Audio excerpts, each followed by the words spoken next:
Alrighty. Now, let's get started on this. First things first. I decided, and as I do each semester, is I do the final exam from the previous semester. And there's a couple of things I want to do. Well, one, we're going to go through this entire thing. And then we're going to talk about the numbers from what I remember from last semester and how the students did. Because I want you guys to look at this exam and think about how you personally would have done on this one. Now, we're going to go through the whole thing, but calculate, which ones you got right, which ones you think you would have had more difficulty on and the like, and then keep up with that, and then I will tell you what the statistics on this particular exam was. Also, as you get started. So, we are now starting the final exam. Here is the fall 2011 final exam. You will put your name, the instructor's name. That's Desiree, and I'm John. If you haven't noticed, Taylor. Your student ID number. If you don't mind, for the instructor name, you either put J. Taylor or D. Taylor, because we're two Taylors and we do need to keep them separate. If you don't mind, we'll remind you again tomorrow. Also, student ID number. You are going to have to bring your student ID card. Don't forget that. That's a university policy. All right, and so you're going to have that, and time and section in case your paper gets lost or whatever. All right. Also, just to let you guys know, if you don't remember, under identity, you'll go bubble in last name first, first name last, and some of you people still have issues with that theory. Bubbling it in. Then, under identification number, you'll put your 800 number on there. Starting at J, it's going to be 1242, section 00. In my case, it's 5. My guys, section 005 is your class. All right. Desiree's is section 090, I think. We'll go over it again in the morning. You will. All right, so here we go.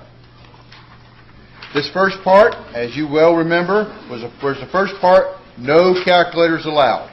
So you know what the main thing they're going to be focusing on this one. Basic integrals. Basic rules, use substitution, integration by parts, and maybe some easier stuff than that. But focus on integration. It's going to be very hard, a major component of this test. So let's start it on. Know your trig forms. And obviously. The integral of 4x minus 5 dx. The integral from -1 to 2. Well, this would be equal to 4x squared divided by 2 minus 5x. Evaluated from -1 to 2. That's a -1 down there to 2. This is 2x squared minus 5x. Evaluated from -1 to 2. Fundamental theorem, plug in top minus plug in bottom. 2 minus 2 squared minus 5 times 2. Minus 2 times -1 squared minus 5 times -1. Now, I know you guys think I'm taking a long time to do this stuff, but remember, you have 3 hours to do this exam. All right, and the first part of this exam, the no calculator part, should be done within an hour. You have to be done by this part by 9 o'clock. Honestly, most people will finish this thing by 8:30. Usually about 30 minutes-ish when they finish this first part. But, so take your time, because no calculators, I don't want to screw the numbers up here. 2 squared is 4, times 2 is 8, minus 5 times 2 is 10, minus -1 squared is 1, times 2 is 2, minus 5 times -1 is plus 5. So this is -2 minus 7. I get -9. And then I circle my answer and bubble it in on the sheet accordingly. Okay? That was a basic problem, but a lot of people would have difficulty with this. Not that my God, by the time you got through this class, it wouldn't be difficult, but it's careless errors. Be careful of careless errors on this test. That is the number one thing that typically is going to kill students' grades. You know all this stuff, but you can't do 2 times 2. Okay? So, what about this next guy? Another integration problem. But have you guys integrated an absolute value before? You actually have, but if you remember, you had to use geometric approach because there's no rules to remember for absolute value. So, what does this graph look like? And again, no calculator, so I actually have to know some stuff about the graphing here. Absolute value looks like a V graph, right? I'm going between 1 and 4. I plug in 1. 2 times 1 is 2, minus 6 is -4. Absolute value is 4. 1, 2, 3, 4. 1. And if I plug in 4, 2 times 4 is 8. Minus 6 is 2. So over here at 4, I get 2. All right. And what's going to make this thing 0 is 3. So 1, 2, 3. If I plug in 3, I get 0. And an absolute value graph is actually a V graph. Looks like that. But you had to come up with a picture on your own. You need to know this stuff. So if I'm going to integrate this thing, the main rule that they're focusing on this stuff is when you integrate, what are you calculating geometrically? Area under the curve. I see 2 triangles. Right? So area equals 1/2 base times height. So that'll be 1/2 base is 2 units. The height is 4 units. Plus the other triangle, which is 1/2. The base is 1 unit. And the height, when I plug in 4, is 2 units. So this is 2 units there. So that's base 1 times 2. So that's 8. Half of 8 is 4. Plus, that's 2. Half of 2 is 1. I get 5. The answer is C. Another reason why we like doing this stuff for you guys is this. What's the last thing that's in in terms of statistics that you've just gone over? Sequences and series. It's been a long time since we did some of the basic integral rules. This is chapter 5.2, 5.3 stuff, just to let you know. All right, number 3. Integral of 1 plus sine squared x over sine squared x. Well, that's not a rule I have memorized. And remember, this is on the calculator section. I know calculator section. So, remember, never forget John's fundamental calculus. What is John's fundamental calculus? Clean it up. I got a single denominator, so this will be the integral of 1 over sine squared x plus sine squared x over sine squared x dx. This is the integral. What's 1 over sine by definition? Cosecant squared x plus sine squared divided by sine squared is 1 dx there. Now, basic rules. What is the integral of cosecant squared? What is it? Negative cotangent. Things we have memorized. Negative cotangent of x plus the integral of 1 with respect to x would be just x plus c, which means the answer is going to be, well, they put them out of order, but that's okay. Look at your signs. Negative cotangent x and then positive tangent x. Looks like the answer is B. Does that make sense? Did I lose you guys anywhere? If you have questions, please ask us too.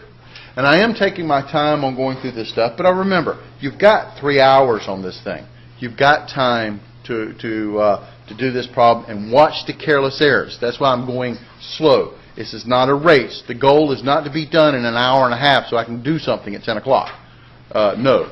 Be there, enjoy 3 hours of pure heaven of math final exam. All right. Next guy, number 4. Evaluate the integral from 1 to 2 of 4x plus 1 natural log of x. Well, how do you integrate a natural log of x? Derivative natural log of x 1 over x. To integrate a natural log of x, what method do I always use? Always. Integration by parts. So what is the integration by part formula? Integral of u dv equals uv minus the integral of v du. You notice what I'm also trying to do with you guys when I'm doing this thing is I'm writing down the formulas because it's been a while since you've seen them. All right. Based upon integration by parts, when I'm integrating a natural log, in this case times the 4x plus 1, I always let u equal to what? Natural log. Because you can take derivative of it. Derivative natural log of x is 1 over x.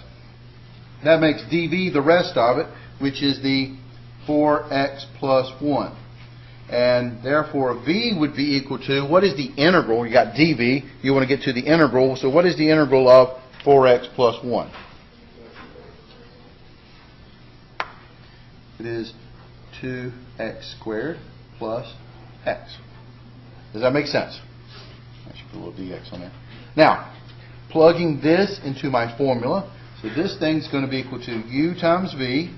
That will be 2x squared plus x times the natural log of x minus the integral of v, which is 2x squared plus x times du, but du is 1 over x dx. Have I lost you guys anywhere? So far, so good. Now, remember, integration by parts is an offsetting integral formula, so if you can't integrate this guy, let's hope we can integrate this. How would I integrate this thing? What do you have to do first before you can integrate it? Clean it up. Distribute. You want to make this thing look like one of your forms you have memorized. So this is 2x squared plus x times the natural log of x minus the integral of 2x plus 1 dx.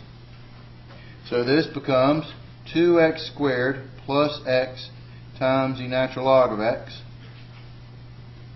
minus the integral of, and watch your parentheses here, watch the careless errors, the integral of 2x is what?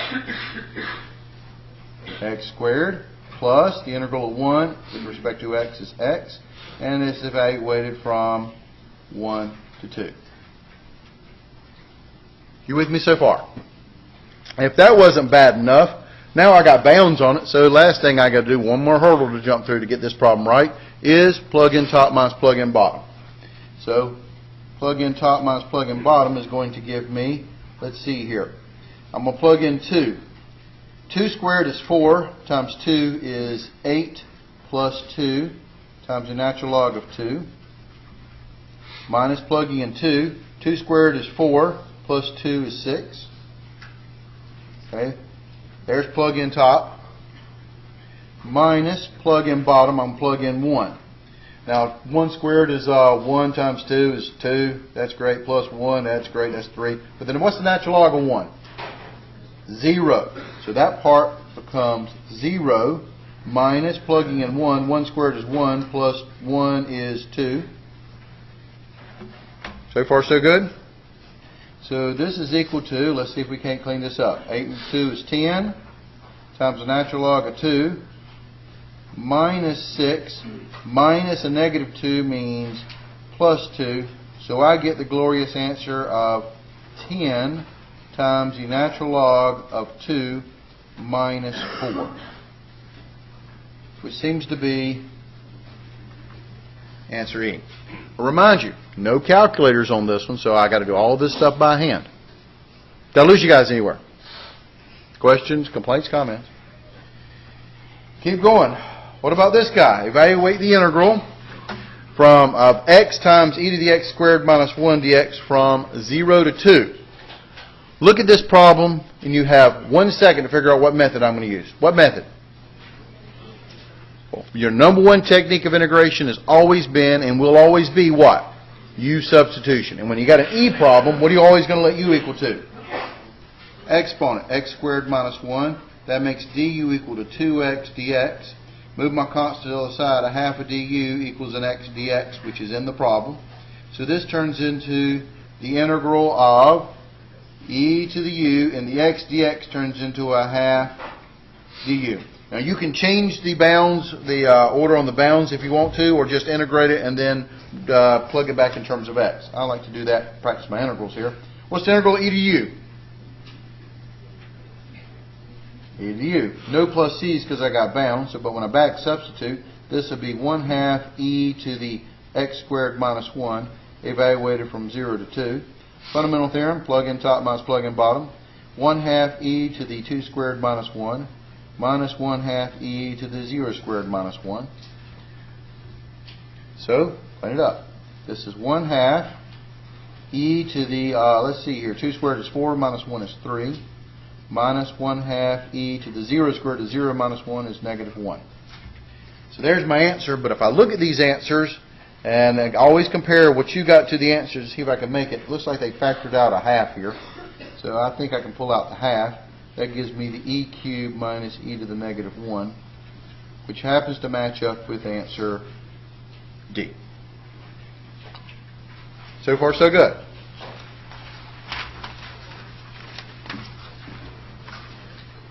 Number 6. Evaluate the proper integral. Now, this is a multiple choice test, so you don't have to be as elaborate with your solutions, in terms of showing your work, because it's multiple choice. All we care about on this one is you guys getting the right answer. But because I'm also trying to practice you guys for the free response part at the end, I'm going to show all the details of how this should have been done. And I'll show you some shortcut techniques and stuff. But being an improper integral, this is what I call type 1 improper integrals. It's pretty obvious improper because I got the infinity on the bound. So to do that, I always take my limit to turn it to proper, pick my favorite letter since we're all going for A's in this class. A goes to infinity.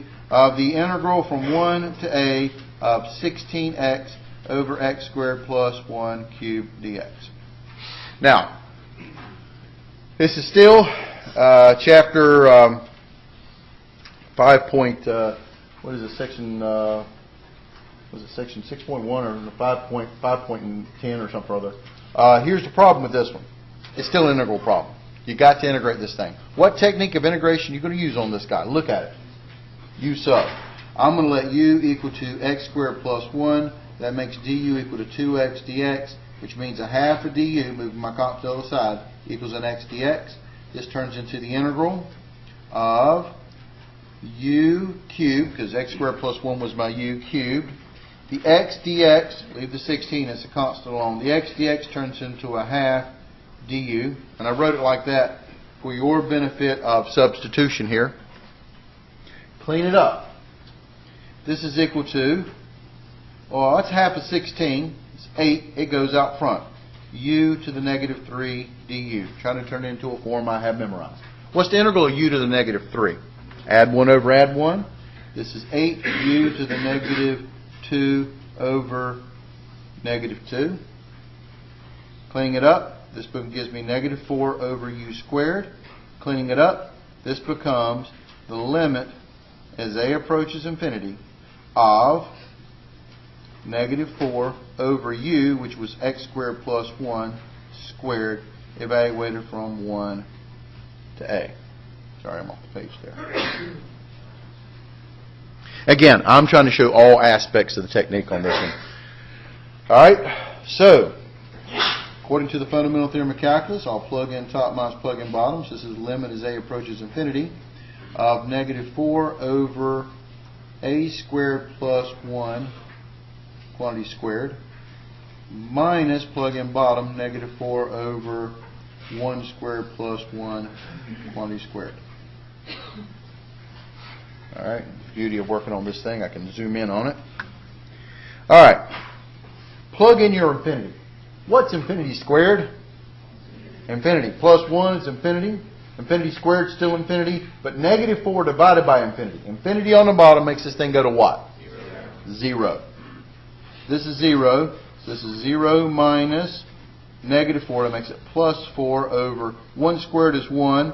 Plus 1 is 2. 2 squared is 4. Just cleaning up my arithmetic there. And 4 divided by 4 is 1.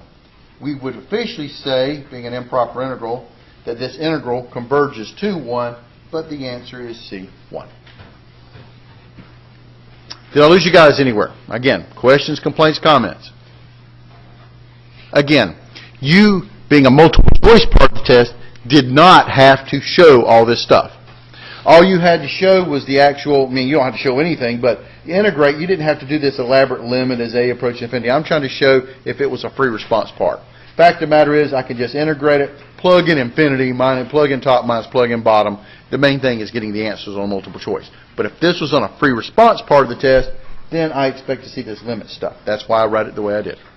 Does that make sense? All right. Take a look at number 7. Number 7 is asking you, hey, another integral. What a surprise. Integral of the square root of 4 minus x over 3 dx. What technique of integration can you use on this guy? Use substitution. I don't do square roots. Square root is a half a power. And I would let u equal to 4 minus x over 3. Therefore, the derivative would be, derivative of 4 is 0. Derivative of negative x over 3 is negative 1/3 dx. Move the negative 1/3 to the other side by dividing by negative 1/3, or multiplying by negative 3. Gives me negative 3 du equals dx. Substituting this in, this becomes the integral of u to the 1/2, and the dx gets replaced with a negative 3 du. Integrating, doesn't matter if it's a fraction or not, add 1 over add 1. That'll be negative 3 u to the add 1, 3 halves over 3 halves. No bounds on this one, so plus c. When you divide by a fraction, invert and multiply, this is going to give me negative 2 u to the 3 halves plus c. And then I back substitute negative 2 times u, which is 4 minus x over 3 to the 3 halves plus c. And there is my answer, which corresponds to which one?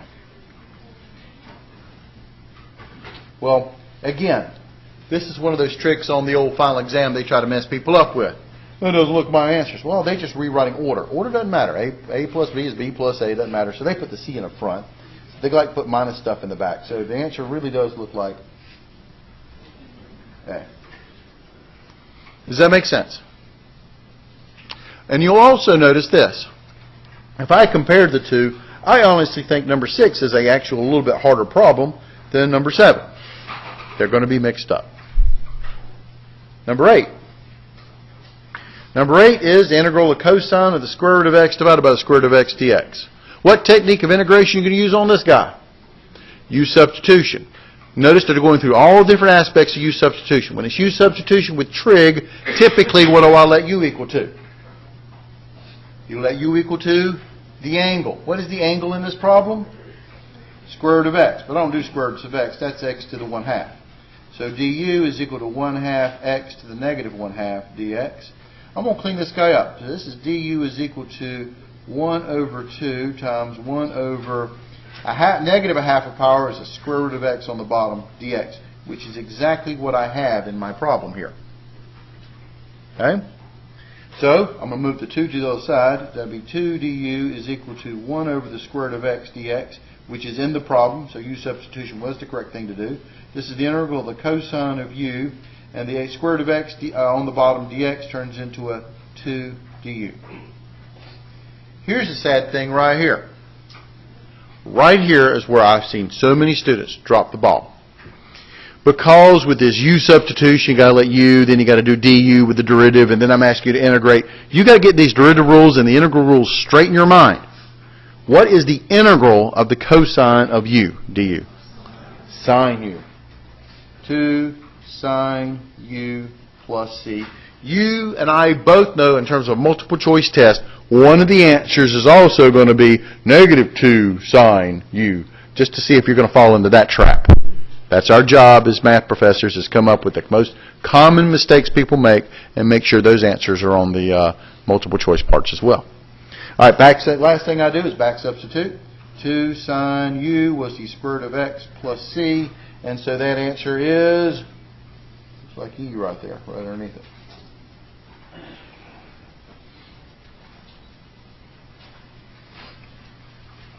Number 9. The integral of 4 dx divided by 1 minus 2x quantity cubed. They seem to have a pattern on this test. They're really hitting you hard on what? U substitution. This problem, I'm going to let u equal to, inside my parentheses, 1 minus 2x. That makes du equal to the derivative, which is negative 2 dx. Move my constant to the other side. That makes negative a half du equal to dx. Substitution. 4 is a constant. Leave it alone. This is u cubed. And the dx gets replaced with negative 1/2 du. Cleaning this thing up, 4 times negative a half is negative 2. Integral of u to negative 3 du. This gives me negative 2. U to the add 1, which is negative 2 over negative 2. No bounds on this thing, so plus c. The negative 2's cancel very nicely here. This gives you u to negative 2, which is 1 over u squared plus c. And the last thing I'm going to do is back substitute 1 over u, which was 1 minus 2x quantity squared plus c, which is answer, looks like B to me.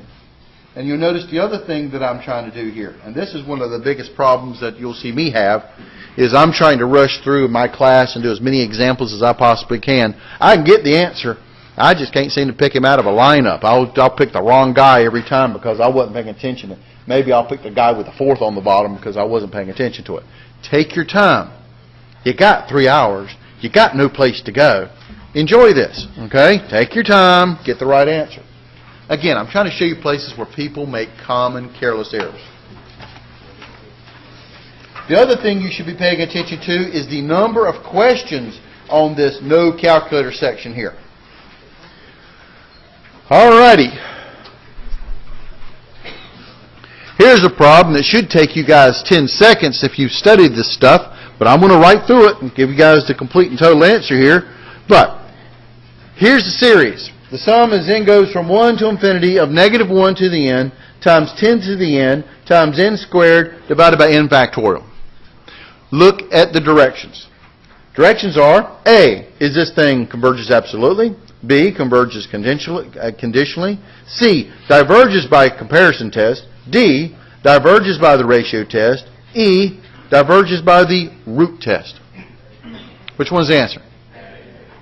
Those are my guys. Why is it A?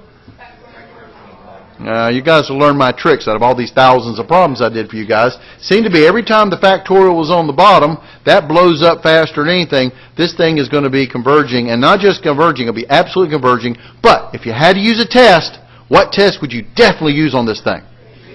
Why ratio test? Well, number one, it's got factorials and it's got powers of n. So it's got both those things. Anytime you got factorials and powers of n, you're going to want to use the ratio test. Either or, powers of n and or factorials, ratio test thing. So I'm just going to prove this to you by actually practicing you guys with the ratio test, just to show you. Now, the ratio test, which is what I'm going to use here, is, and again, this is just me practicing. Yeah, I already know what the answer is, and you don't have to do this on the test if you don't want to, but it's good practice, getting used to practicing these tests. Ratio test is limit is an plus 1 over an, limit as n approaches infinity.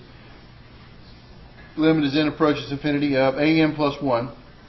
This efficient is going to be negative 1 to the n plus 1, 10 to the n plus 1, n plus 1 squared, divided by n plus 1 factorial, divided by negative 1 to the n, 10 to the n squared, divided by n factorial. Now, I want to clean this guy up. Now, I taught my students, this is where students waste so much time in terms of cleaning it up. Look, I got a fraction divided by a fraction. 99 times out of 100 is exactly what's going to happen with the ratio test. So what am I going to do? I'm going to take it, when I divide by a fraction, I invert and multiply, so I'm going to flip and multiply. But at the same time, I'm going to start to group together like terms. That will save you guys so much time with this thing. So this is equal to the limit as n approaches infinity of the absolute value of this. Negative 1 to the n plus 1, 10 to the n plus 1, n plus 1 squared over n plus 1 factorial. Now when I flip it up, the n factorial shows up on top. The negative 1 to the n stays on the bottom. The 10 to the n stays on the bottom. And the n squared stays on the bottom. So I've just saved myself tons of time by flipping and grouping together like terms. Now, let's start canceling this stuff out. First off, what are these things beside this guy being the ratio test? Absolute value. What does absolute values do to these negative 1 to the n's? I don't care if it's n plus 1 or n's. Absolute value of a negative 1 makes it positive 1. Those suckers are just going to go away. Not just they cancel, they literally go away because the absolute value kills them off. Does that make sense? Now, I got 10 to the n plus 1 over 10 to the n. 10 to the n plus 1 is the same thing as 10 times 10 to the n. So my 10 to the n's cancel, leaves me with a 10 on top. And I tend to circle them because this stuff gets kind of confusing, so you can lose stuff quickly. All right, n factorial by definition is n times n minus 1 all the way down to 1. n plus 1 by definition is n plus 1 times n minus 1 all the way down to 1. So this is why you always want to use the ratio test on factorials, because it knocks off these factorials, literally. The n's cancel, the n minus 1's cancel, the dots cancel, the 1's cancel, everything cancels, but in this case there's an n plus 1 left on the bottom. So these guys are gone. They cancel each other out, leaving me with that on the bottom. This guy right here. Well, I'm just going to leave him in here for just a second here, but here we go. This will be equal to the limit as n approaches infinity of the absolute value of 10 times n plus 1 squared divided by n squared times n plus 1. That's what's left over. Now, there's lots of things I can do to clean this guy up, but I guess the easiest way for me to show you this stuff, you should be paying attention to it because I'm going to show you some shortcut techniques in a second. But as I'm going to fold this guy out, this will be 10 times, this is n squared plus 2n plus 1, folding it out. This guy, distributing it, is n cubed plus n squared. Now officially, if I wanted to show you this thing, I would use L'Hopital's rule. Because if I plug in infinity, infinity squared on the top is infinity, infinity cubed on the bottom is infinity. So L'Hopital's rule. But actually this is a L'Hopital's rule twice problem, but you should automatically know what the answer is. Since the degree of the bottom is bigger, what's going to go to this thing every time? This thing's going to go to 0. The degree is bigger. So this thing, because of this right here, this thing goes to 0. Does that make sense? I can show you this by L'Hopital rule. I have to take derivative twice on this guy, take derivative twice on this one, still leaves me with the n left over, and take limit as n approaches infinity makes the thing go to 0. Does that make sense? You have more n's on the bottom. And this is the ratio test. What does the ratio test tell you when the thing goes to 0? It's less than 1, which means it does what? Absolutely converges, which is my answer, which you told me 10 seconds ago. Okay, 10 minutes ago, fine. Does that make sense? Did I lose you guys anywhere? Just to practice on the old ratio test, what if I had, this was on a free response question, which this could have been, this is what I would do. Does that make sense? All right? Try this guy. Number 11. Number 11. What is the coefficient of x plus 3 squared in the Taylor expansion of f of x equals x plus 1 cubed about a equals negative 3? Well, this wording right here throws so many people off. It's so sad because it shouldn't have. And I tried to put one on my test you guys had just the other day, very similar to this one. Here's the deal. I'm trying to find the coefficient of x plus 3 squared of the Taylor expansion. That's all the words I need to know. When they talk about Taylor expansion or maybe Maclaurin expansion or whatever, what are they talking about here? Taylor series. So when you hear the word Taylor or Maclaurin, write out the formula. What is the formula for Taylor series? The function f of x is equal to f of a plus f prime of a over 1 factorial times x minus a plus f double prime of a over 2 factorial times x minus a squared plus f triple prime of a over 3 factorial times x minus a cubed, yada, yada, yada. Things we have memorized. Now, I need, the way I'm writing this thing out, I'm going to write down 3 derivatives. F of x is equal to x plus 1 cubed. What's the derivative of this guy? What's the derivative of x plus 1 cubed? It's honestly Calculus 1 question. So, what is it? Chain rule. 3 times x plus 1 squared. Basically times derivative of the inside, which is 1. So there you go. So it makes it fast derivatives here. What's my second derivative? 6 times x plus 1 to the first.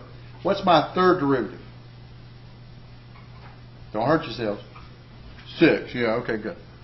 Okay, derivative of this, you can distribute this. That's 6x plus 6. And the derivative of that would be just 6. And that's all I really needed here. So, now, plugging into my Taylor series, my function, which is, by the way, x plus 1 cubed. Oh, I need to evaluate this thing. What's my a value? Negative 3. So, here we go. I'm going to write it over here because I'm running out of room. F of negative 3. What would f of negative 3 be? Let's see here. Negative 3 plus 1. Negative 2 cubed. What's negative 2 cubed? Negative 8. F prime of negative 3. Negative 3 plus 1 is negative 2. Squared is what? 4 times 3 is 12. F double prime of negative 3. Negative 3 plus 1 is negative 2 times 6 is negative 12. And the coefficient of plugging in negative 3 into my third derivative is actually 6 because there is no function there. Does that make sense? So here are my coefficients. Plugging them in here, my function is equal to the derivative, the functional value, which is negative 8, plus the derivative, which is 12 over 1 factorial times x minus negative 3, but a minus makes it plus 3, just to save myself some space there, plus Your second derivative, which is negative 12 over 2 factorial times x plus 3 squared, plus, and since I'm going to go ahead and write out all three terms here, the third derivative, which is 6, write them down here, 6 over 3 factorial times x plus 3 cubed. Does that make sense? Did I lose you guys anywhere? It's classic Taylor polynomial. All right, now, that being said, what's the question? Oh yeah, the question is, what is the coefficient of x plus 3 squared? Well, the coefficient of x plus 3 squared is right here. Coefficient means number out in front. You with me? What is negative 12 divided by 2 factorial? Well, 2 factorial is 2, and negative 12 divided by 2 is negative 6. So the answer is negative 6, which is answer E. Does that make sense? All you needed to know was they tell you to do a Taylor or a Maclaurin series. Taylor series, what's the difference between a Taylor series and a Maclaurin series? A Maclaurin series is a Taylor series centered at 0. So you got to know this formula inside out. Classic, and they're going to hit you hard on this one because this is a classic application of series. All right, number 12. Determine whether the series is convergent or divergent. If it converges, find its sum. And I warned you guys about these directions way back when in chapter 8.2. Anytime you hear the words, here's a series, is it converge or diverge? And if it's convergent, find its sum. Tells you it's one of two different kinds of series. You will hear those directions with one of two different kinds of series. What are those two different kinds of series? Geometric series or telescoping series. Telescoping or geometric is these directions. Does that make sense? What's the difference? Well, a geometric series are numbers being raised to a power of n being added up. A telescoping series is this classic fraction minus a fraction look that you have to get it into, where when I start putting in the terms end up canceling themselves out. Remember your telescoping series. Which one is this guy? Clearly it's a what? Geometric series. So this thing's a geometric series, so I'm going to put it in this form. The sum is n goes from 1 to infinity of a r to the n minus 1. I chose this one. You could also use the form as sum goes from 0 to infinity of a r to the n if you want to. But I thought we would practice some geometric series stuff here. Alright, so here's my series. I have the sum as n goes from 0 to infinity of 4n plus 1 over 5 to the n. What do I want to start my classic series out with? If I'm using the classic geometric series, what do I want to start him out with? 1. I'm starting out with 0. So what do I got to do to turn 0 into 1? I need to add 1. But if I add 1 on the summation, what was my math property on playing with summations? I got to subtract 1 with all the little n's. Does that make sense? This is going to give me the sum as n goes from 1 to infinity of 4 to the n minus 1 plus 1, they cancel, divided by 5 to the n minus 1. What power do I want on the classic formula of a geometric series? I want a power of n minus 1. You with me? This one already has n minus 1. This one has an n. I got how many too many? 1. Pull 1 off. This will be the sum as n goes from 1 to infinity of 4 times 4 to the n minus 1 over 5 to the n minus 1. Which makes my series the sum as n goes from 1 to infinity of 4 times 4/5 to the n minus 1. Based upon that, what is my a in this problem? 4. Based upon that, what is my r in this problem? 4/5. And remind you of the geometric series, since the absolute value of r, which is still 4/5, is less than 1, we know it converges to, and what's my formula? A over 1 minus r, which is 4 over 1 minus 4/5. Remember, no calculator, so even with fractions, I got to do them in my head over here. What's 1 minus 4/5? 1/5. So this is equal to 4 over 1/5. And so when you divide by a fraction, you invert and multiply. So what do I get? I get 20. The answer is C. It converges to 20. Does that make sense? Did I lose you guys anywhere? Again, I'm trying to show all steps on this thing because here's my goal. When it comes to multiple choice questions, I can do some algebra in my head and skip over some steps. But when you explain it to folks, that gets them upset. The second thing is this. Every one of these problems that they put on the multiple choice part of the test could be you're going to have like 5 or 6 questions on the free response, and there's going to be parts A through Z on each one of these things. So this could have been part B on question number 2 on the free response. But with the free response, you have to show your work. Yes, sir? How did you, when you changed the n to equals 1, can you go over how you did that again? All right. The thing that started with 0, right? Yeah. But I want to start it at 1. I'm trying to use this formula right here, which is the original chapter 8.2 formula for geometric series. So, when you start at 0, I want to start at 1. What do I have to do to my n to start at 1 going from 0? I had to add 1 to it, right? But the mathematical rule is this. Whatever you do to the n on the summation, you do the opposite to the n's inside your formula to maintain balance. So it's equal. Okay? So this is actually equal. And so if I add 1, I take away 1. So that starts at n as 1 to infinity, and I got 4 to the n over 5 to the n minus 1. And then I can play with my powers to get it into the form, playing algebra. All right, number 13. There we go. Here's another one. Right off of web work. You understand where they're stealing this one from. Here we go.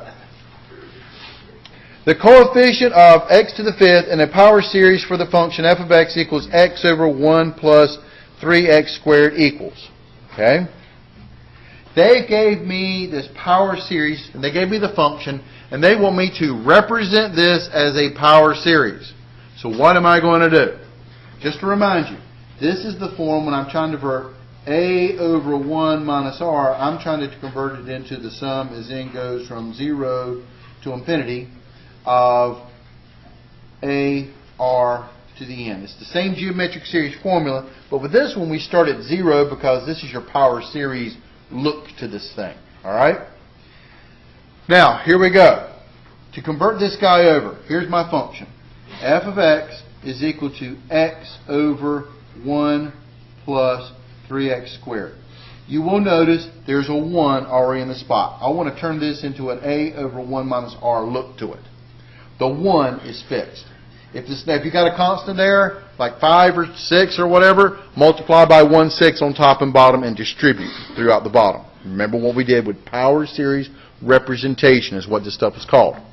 So my 1 matches up. That's great. But the next thing I got to have to match up is a minus. How do I turn a plus into a minus?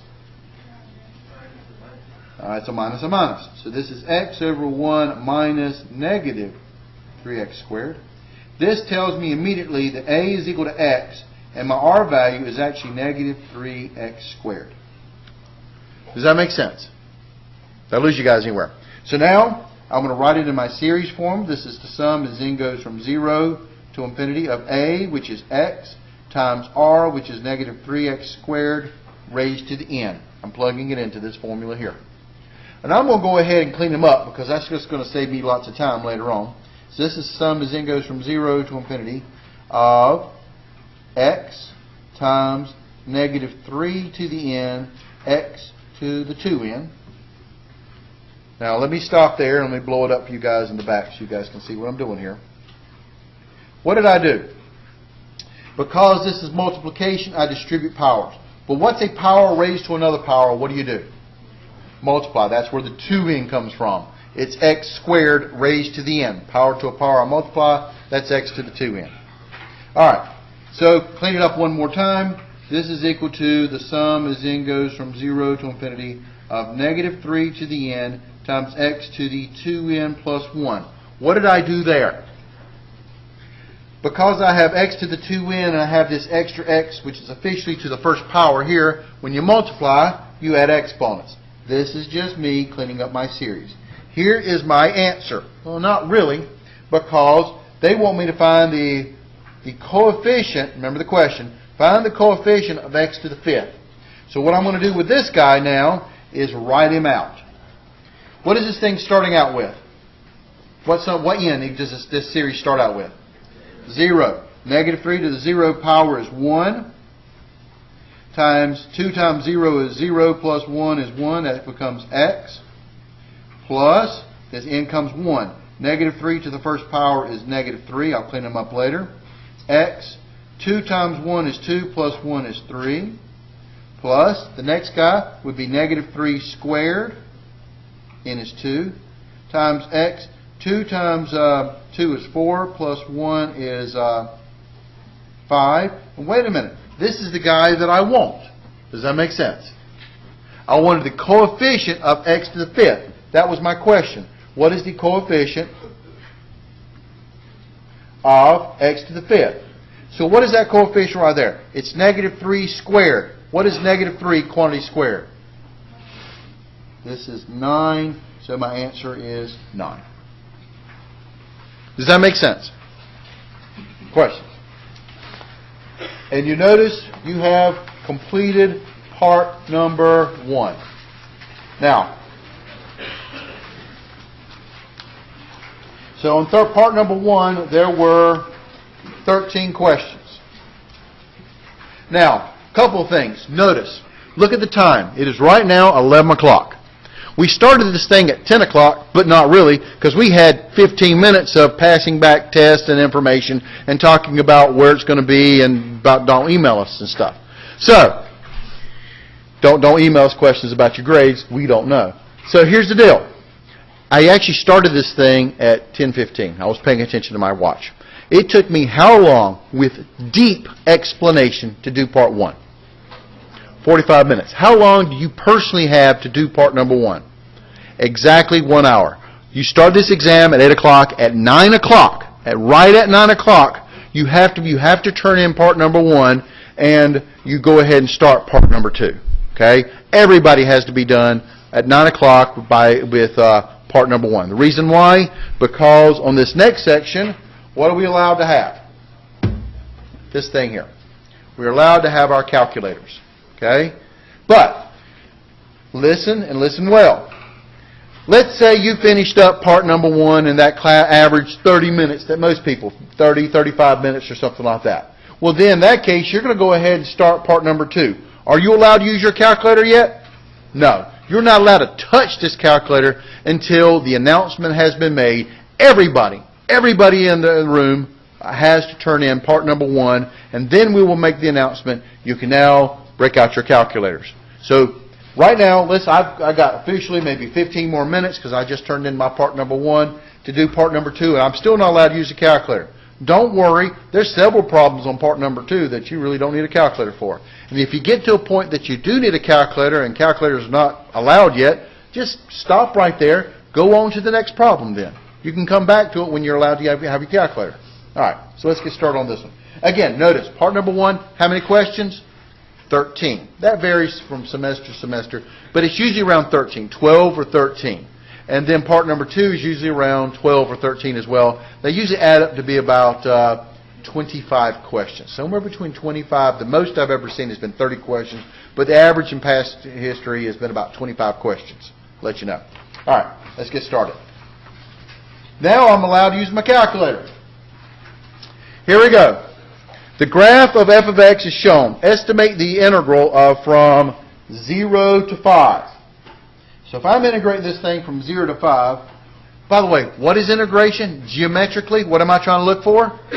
Area under curve. I want to know what this area is, back to the x-axis, and this area in here, back to the x-axis. Does that make sense? Area under curve. What I see here is that is area below the curve. What do you call that guy?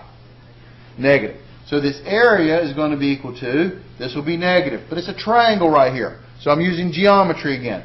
1/2 base, which is 1 unit, times height, which is 1, 2, 3 units, but it's going to be negative because it's located below the x-axis. Does that make sense? Plus the area of this thing here. Now, if you remember your trapezoidal rule, great, then you could use that on this one, but let's assume that I'm all panicked out because my life depends on me doing well on this exam, which yours does. So therefore, I don't remember the trapezoidal rule. It's all right. What can I do? Break it up over geometric shapes you do know. You should know triangles and rectangles. So I would drop my line right down here, drop my line right down here. I see two triangles and a rectangle. I can make it that way. So 1/2 base times height, so that'll be 1/2. The base is 1 unit. The height is 3 units. Plus, this is a rectangle here. Base times height, that's 1 unit by 3 units. Plus this triangle over here, which is 1/2 base, which is 2, and the height, which is 3. Did I lose you guys anywhere on my geometric? Can I blow it up a little bit? Sure. I don't want too much. I want to still see the shape here. But so you see what I did there. This is the first part. This one is the second part. This one is the third part. This is the fourth part. I see here, let's assume I'm still not allowed to use my calculator yet, which is a possibility because you've already turned in part 1 and time isn't up yet. This would cancel with that guy if you think about it. So the rest of it, this is just 3. Half of 2 is 1 times 3 is 3. Looks like my answer is going to be 6. The answer is A. Does that make sense? Did I lose you guys anywhere? Okay. And maybe you could have figured this out even from a picture. Hey, that area looks like that area right there, so that's below, that's above. They would have canceled out, so all I really had to do was figure out those last two. Don't get me wrong, I mean, that's fine too. That's a quicker way to do it, but, you know, I'm trying to show you all aspects of this problem. All right. Number 2. If the integral from 1 to 7 of f of x dx is 4, the integral from 1 to 3 of f of x dx is 3, the integral from 5 to 7 of f of x dx is 2, find the integral from 3 to 5 of f of x dx. Well, the way I look at it is this. It looks like we're starting at 1. So we're going from 1 to 7. So this is 1, 2, 3, 4, 5, 6, 7. I'm just kind of drawing a number line for you guys to understand. They tell me the integral, which is the area under the curve, this whole part has to be 4. Does that make sense? They told me that. They also tell me from 1 to 3 is 3, so this part over here is 3. From 5 to 7, they tell me that part is 2. They want me to find the part from 3 to 5. From 3 to 5, I'm going to call that x, because that's my unknown. Because with these integrals, remember, you can take one big integral, or you can break it up into part of integrals, but they have to add up and be equal. So based upon an equation, that tells me that 4, the total, has to be equal to 3 plus x plus 2. Does that make sense? So 4 equals 5 plus x, subtract 5 from both sides. I get x is equal to -1, and I'm done. And notice, I didn't use a calculator at all on this one. Does that make sense? Part number 3.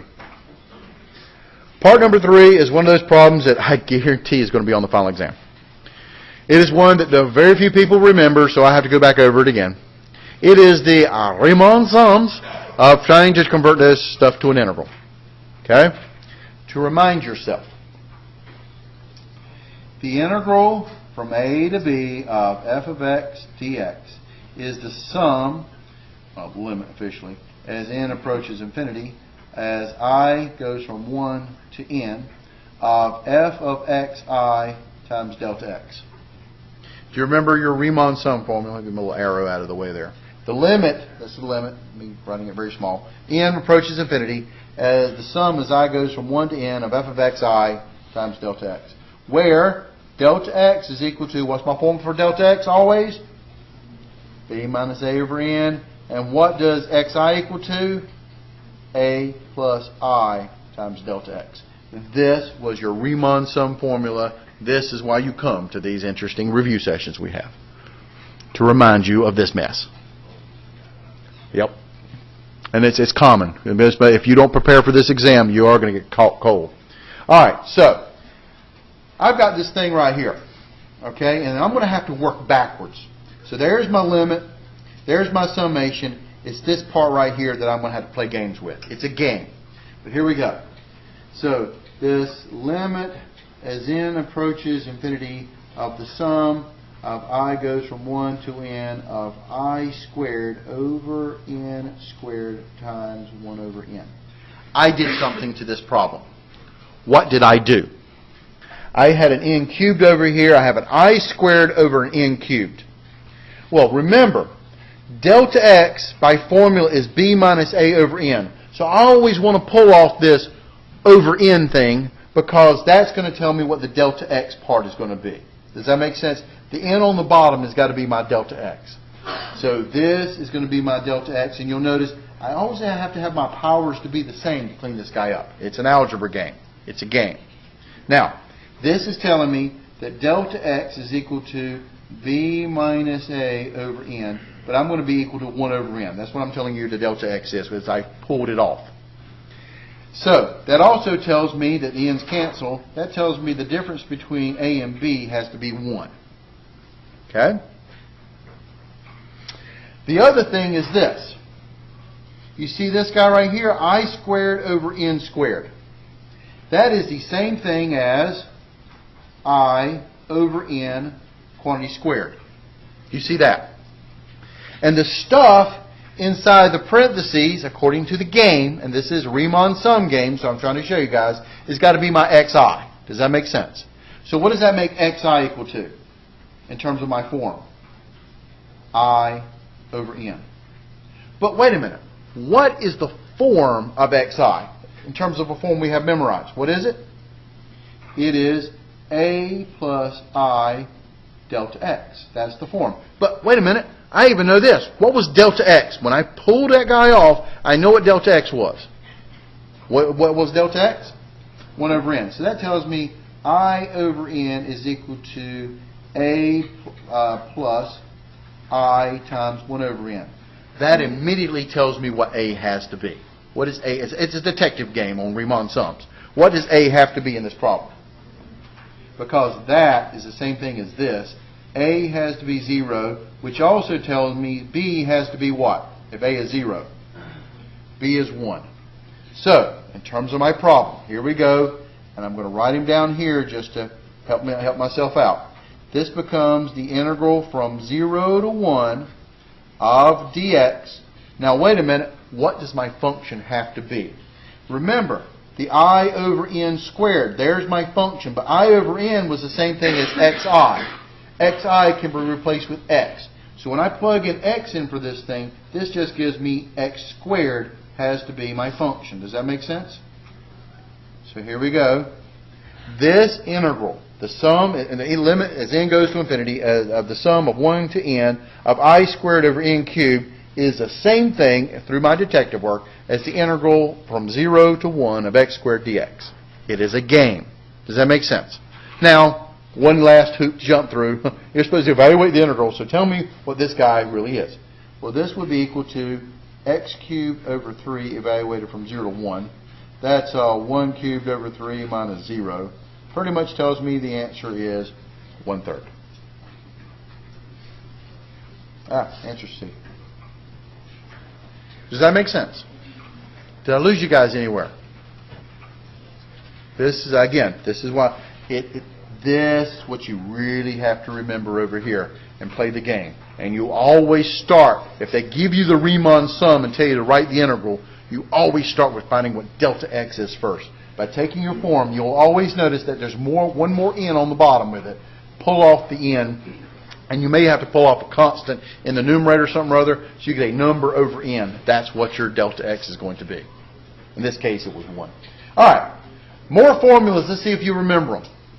Number 4, find the average value of f of x, which is equal to 4x cubed plus 2, on the interval between -2 to 1. This one is a straight, do you remember the formula? Sure. What is the formula for average value? Again, every time you write a formula, you should be making yourself a nice little cheat sheet for this exam of all the different forms that you use. This is why don't let this be the only exam you guys go over. Okay? So, the average value formula is what? You remember? 1 over b minus a times integral from a to b of f of x dx. This is equal to 1 over, the interval is a and b, so a is -2, b is 1 here. So this will be 1 over -2, I'm sorry, b first. 1 minus -2, so this will be positive 1 minus -2. The integral from -2 to 1 of my function 4x cubed plus 2 dx. What is 1 minus negative 2? 3. So this is the same thing as 1/3 the integral from negative 2 to 1 of 4x cubed plus 2 dx. Does that make sense? Well, by this time I should be getting used to getting to the point where I probably am going to be allowed to use my calculator. The announcement would have been made, but let's say I still got 2 minutes to go. I want to finish this problem and move on. So I'm going to do this one by hand. So this would be equal to 1/3. What's the integral of 4x cubed plus 2? That would be x to the 4th, right? Plus 2x evaluated from negative 2 to 1. So this is 1/3 times, let's see here, 1 to the 4th plus 2 times 1. And I'm doing this for your benefit just to show you what I'm doing here. Let me blow it up a little bit so you guys can see it. Minus 1/3, plug in bottom. Negative 2 to the 4th plus 2 times negative 2. And I could run this thing out, but let's say, for example, man, these guys, I got fractions on this thing and numbers with negative numbers raised to powers. I may really want to use a calculator on this one. Here's what you do. Go to the next problem. Don't forget to go back. Don't forget to definitely go back. But go to the next problem until you're allowed to use your calculator. Because remember, this was designed to use calculators. So, plugging in these numbers into my calculator here. So I'm going to go back and now I'm going to decide I came back and used my calculator here. This would be 1/3 times 1 to the 4th is 1. 2 times 1 is 2. Minus 1/3, always parentheses around your fractions here, times, parentheses, negative 2, parentheses around that guy, negative 2 raised to the 4th, plus 2 times negative 2, close parentheses. I get negative 3 for my answer, which looks like it's C. But you know what? I could have messed this problem up. Now I am using up here a TI-84. TI-83, 84, fine. Even if you got your TI-89, it's up to you guys. But as long as it's got bounds, every one of these calculators are going to integrate it, right? So, just to remind ourselves on the calculator, math number 9. Mine's the old style, so I have the function integrate. If you got the new TI-84, it actually writes it with little interval things you just type in your numbers to. All right, so I type in my function.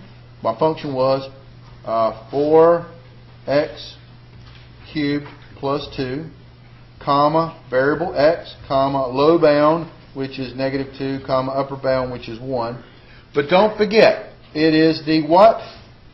Average value. So you've got to multiply by that 1 over b minus a, which I'm pretty sure is going to be 1/3. So I get that, and yep, I got negative 3, so I'm real happy with my answer. Does that make sense? You're in the calculator section now. If you've got an integral problem with bounds that you need to integrate, don't forget to use your calculator on it, just to make sure. Again, one of the biggest problems that students have by messing up this test would be they do all this beautiful work and then they screw it up by, 2 times 2 is 22 type stuff and work those kind of numbers and they can't get the right answer. It doesn't seem so they start guessing at which answer has got to be and stuff. It's because you made a careless error. All right, moving on.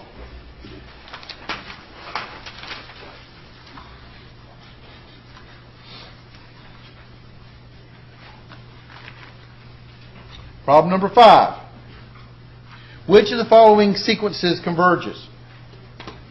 Well, to converge a sequence, what do I do? One thing. What is it? I'm going to take the limit as n approaches infinity on each one of these guys. Limit as n approaches infinity. Limit as n approaches infinity. All right, this one, you shouldn't have to do anything, but you can do L'Hopital's rule in your head if you want to, or you can just look at it. What is it? 2. You get a number, it converges. Right? Look at this guy here. Take the limit as n approaches infinity of natural log of n cubed over n squared. All right? Well, if I plug in infinity on this one, I'm going to get the old infinity over infinity. And especially with these logs, you should use what method? What rule would I use to take the limit as n approaches infinity of natural log of n cubed over n squared? L'Hopital's rule. You plug in infinity. What's the natural log of infinity? Infinity. What's infinity squared? Infinity. Infinity divided by infinity is L'Hopital's rule. But before I even do L'Hopital's rule, I'm going to clean this guy up. This is a logarithm. Where do exponents get to go? Out front. So this is the same thing as the limit as n approaches infinity of 3 natural log of n over n squared. Now, according to this, L'Hopital ruling it would be the limit as n approaches infinity of 3 times 1 over n divided by 2n. And this is a fraction divided by a fraction here, so I'm going to kind of clean this guy up. So this is 3 halves. When I flip it up, it becomes 1 over n squared. Did I lose you guys in any of the arithmetic that I did on this problem? The algebra. Does that make sense? Now, take the limit as n approaches infinity on this thing. What's 1 over infinity squared? This thing goes to 0. Got a number on it. What does it do? It converges. So, this one converged. So I want it. This one converged. I want it. What about this last guy? Does it converge? Well, sure. Take the limit as n approaches infinity of negative 1 to the n times 4n minus 3 over 3n plus 2. Well, this would be, you can use L'Hopital's rule on this part. What are you going to get? What's the limit as n approaches infinity of 4n minus 3 over 3n plus 2? 4/3. Okay? 4/3. But, what is this negative 1 to the n? What is that? We used to, well, in series, we call it what? Alternating. Negative 1 to the first is negative 1. Negative 1 squared is 1. Negative 1 cubed is negative 1. It's plus or minus. Right? So you get plus or minus. Is it converging? No. Because this is a definition thing, not convergent. Reason why? To converge, when you take your limit, you got to go to a single number. This plus or minus number is actually going to two different numbers. That is actually, it's converging to two different numbers, but in definition of convergence, you got to go to a single number. So we do not want this guy. So what is my answer? D, 1 and 2 only. Again, one of the big things about going over old final exams is reminding yourself of the formulas. Here's another formula. Which of the following definite integrals gives you the length of the curve? The length of the curve is also known as arc length. What is my formula for arc length? Just to remind you. Arc length is the integral from a to b of the square root of 1 plus the derivative squared dx. But actually, there were 3 formulas you were supposed to know. It's also equal to integral from c to d of the square root of 1 plus the derivative in terms of y squared dy. And it was also the parametric equation of integral for arc length. Integral from a to b of the square root of the derivative with respect to derivative of x with respect to t squared plus the derivative of y term with respect to t squared dt. There were 3 arc length formulas you were responsible for. Which one are we going to use on this one? Well, this one, because the function is in terms of x, we're going to use this guy here. So this would be the integral from 0 to pi of the square root of 1 plus, what's the derivative of cosine? X. What's the derivative of cosine of x? Negative sine of x. Quantity squared dx. Does that make sense? But, clean him up. This is quantity squared. What is a negative squared going to give you? Positive. So this is the integral from 0 to pi of the square root of 1 plus sine squared x dx, which is, which one of these guys? Sine squared. Looks like the answer is, I think it's E. Double check me on that one. I'll pick it out of the lineup. And the nice thing is, when you square that negative, you're back to positive again. Does that make sense? Questions? Number 7. Which of the following series converges? Well, some of these are a little easier than the others type of thing here, but each one of these things, they're trying to basically see if you guys remember any rules and stuff. See if you can guess. If you can't guess, you're going to have to write some stuff down. Which one of these things converges? Well, 2 definitely converges. Why? That factorial on the bottom. We've played with him before. Number 2, what else? Any other ones? Well, actually, I think number 3 is, and number 1 I don't think is going to. But let's just figure out what rule we're going to use to figure it out. Look at number 1. What rule would you use to actually figure out if this series converges or not? Which test would you use? Ratio test. Powers of n and or factorials. These are powers of n. So 1 I'm going to use a ratio test on. So this will be the limit as n approaches infinity of the absolute value of... Actually, I could use the ratio test on this thing. I could also do one other one too, which would be the alternating series type of test here. But you're going to end up getting the same problem with this one, especially with that little n down there on the bottom type of thing here. So let us do the ratio test on this guy, because it's a combination of powers of n and or factorials. So this will be the limit as n approaches infinity of -1 to the n plus 1, 3 to the n plus 1, over n plus 1 times 2 to the n plus 1, over -1 to the n, 3 to the n, over n to the n. Remember, the absolute value is going to kill off these -1 to the n's. So this is going to equal to the limit as n approaches infinity of, flipping this thing up, this is 3 to the n plus 1, 2 to the n plus 1, and an n plus 1 on the bottom. Flipping it up, n's on top, 2 to the n's on top, 3 to the n's on the bottom.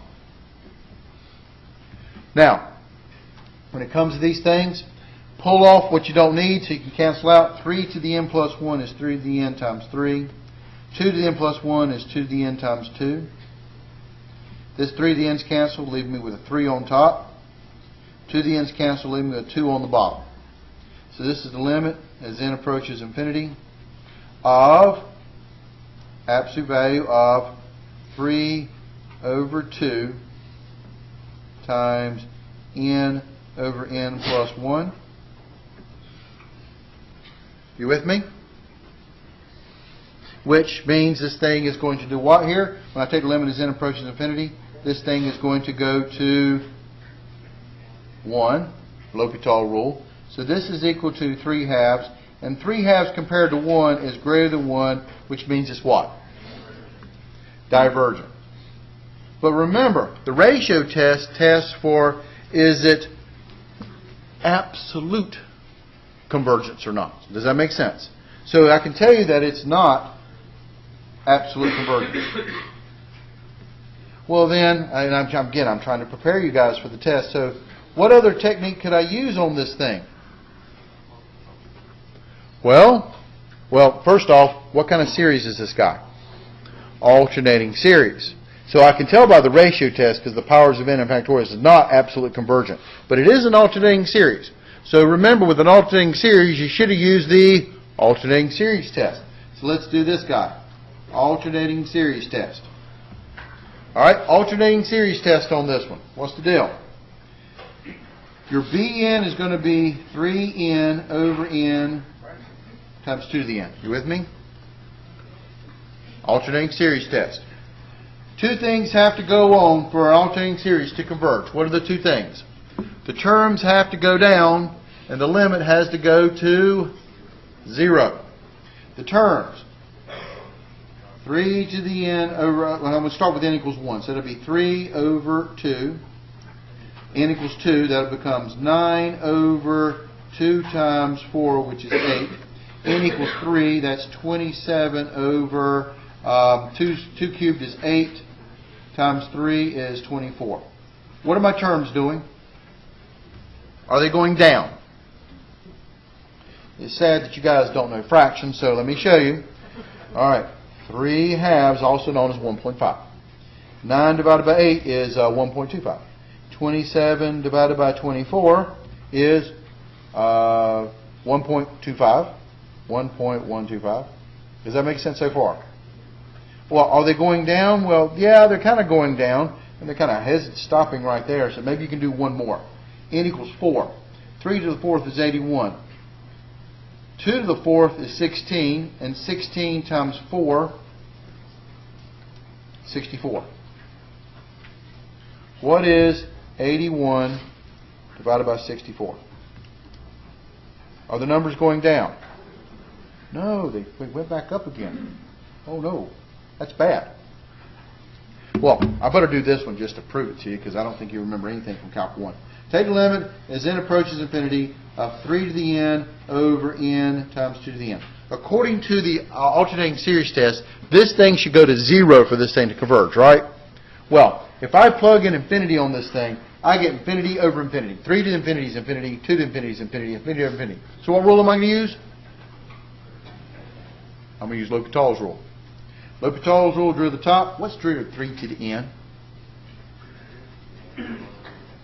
It's 3 to the n times the natural log of 3. What's the root of n times 2 to the n? My product rule. Root of the first is 1, so that's 2 to the n, plus root of the bottom, which is n times 2 to the n times the natural log of 2. Okay? Well, this is going to be a problem here, but let's see here. I can factor out that 2 to the n. So 3 to the n times the natural log of 3 over 2 to the n times 1 plus n natural log of 2. All right. So what is this thing going towards? N goes to infinity. All right. Is this thing going to go to 0? The problem I have here is this. This thing is going back up and then coming back down. But I think this is going to end up being your commander type thing here. So what's the best way for me to show you what's going on with this guy?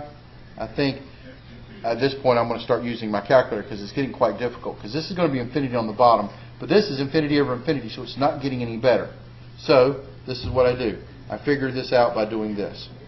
Y equals 3 to the power x divided by, parentheses, x times 2 raised to the x. You with me so far? And what I'm doing here is I'm graphing this thing. Because what am I trying to get this thing? If it goes to 0, what's it going to do? Converge. If it doesn't go to 0, what's it going to do? Diverge. So I'm going to do a window between 0 and put in a bunch of numbers here. And then I'm just going to 0 to 10. And I'm going to do a zoom fit. Zoom 0. So by the 10, it should tell me what the thing is doing here. What is my series doing? Oh, sorry. I don't know about this thing here. What's my series doing? Is it going to 0? No. It started going to 0, and then all of a sudden it started going back up again, which tells me it's what?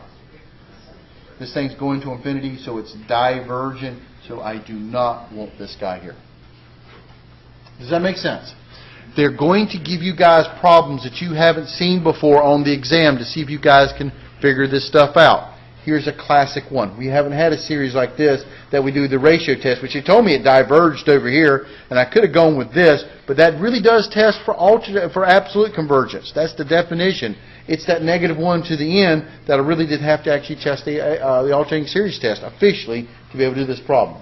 This one we know converges because the factorial is on the bottom. We've done tons of those.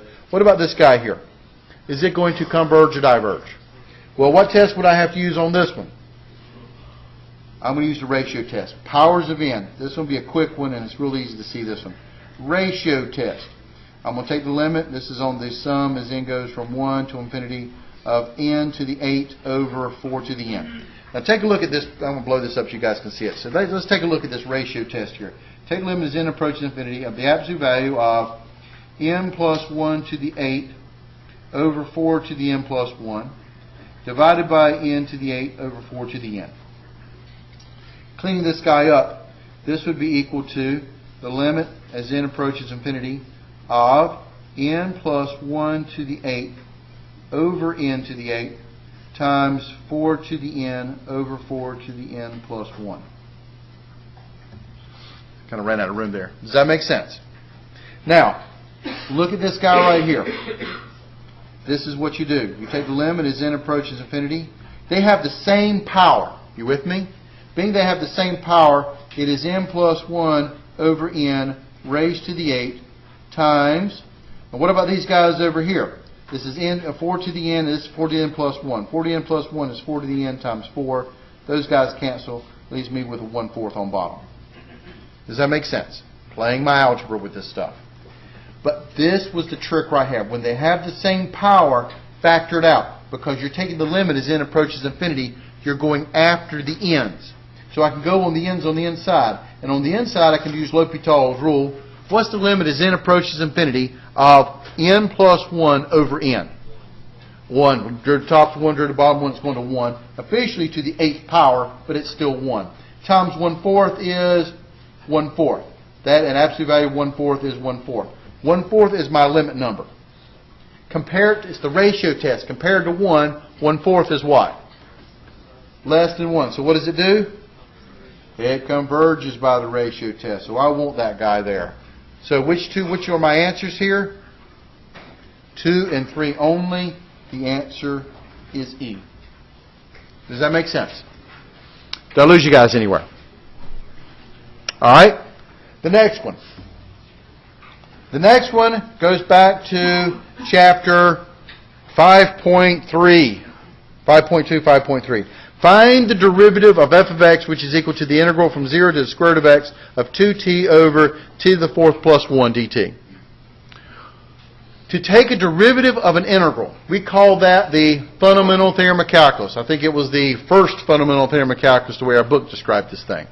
But to take a derivative of an integral, right? You're going to get the original function back, plugged in this guy. So this will be 2 times the square root of x over the square root of x raised to the 4th plus 1.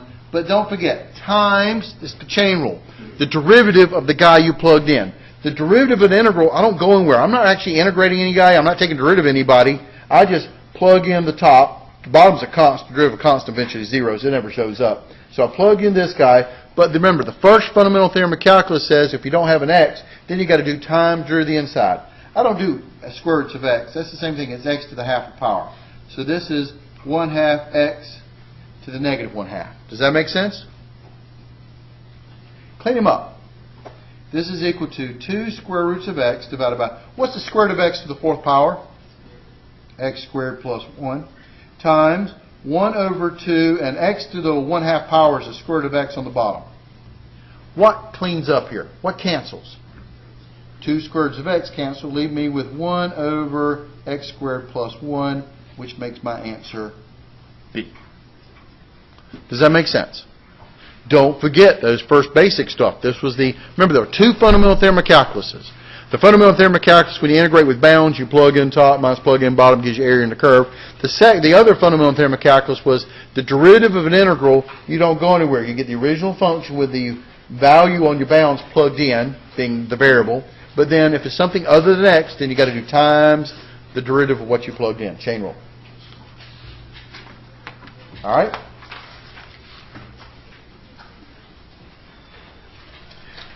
Finally getting to some major word problems from our Chapter 7 stuff. Find the work done by force, f of x equals 3x squared minus 4x plus 7, acting on a particle moving along the x-axis from negative 1 to 2. What am I going to do to calculate work? What does work equal to? What was your basic form for work? What is it equal to? The integral of force dx. Does that make sense? So this would be the integral of 3x squared minus 4x plus 7 dx, evaluated from negative 1 to 2. Again, just practicing some basic integrals, because this wasn't too bad here in terms of integration. Integral of 3x squared is x cubed. Integral of 4x is 2x squared plus 7x, evaluated from negative 1 to 2. So this is equal to 2 cubed minus 2 times 2 squared plus 7 times 2. Minus plug in bottom, negative 1 cubed minus 2 times negative 1 squared plus 7 times negative 1. So from this point on, it's a bunch of number crunching, so I'm going to grab my calculator here. 2 cubed is 8 plus minus 2 squared is 2 times 4 is 2. This is 8 minus 8, that's 0. This is 14. Minus negative 1 cubed is negative 1. Negative 1 squared is 1 times a negative 2. So that's just negative 2. So it's negative 1 minus 2 is negative 3. Minus 7 is negative 10. I got 24 when I did it. But I did it by hand. I could have definitely screwed this thing up. So I'm just going to double check it on my calculator here because I'm on the calculator version of the test. So I'm going to do my function integral because I got bounds. 3x squared minus 4x plus 7 comma x comma negative 1 comma 2. Yep, I still got 24. So I feel pretty confident the answer is 24.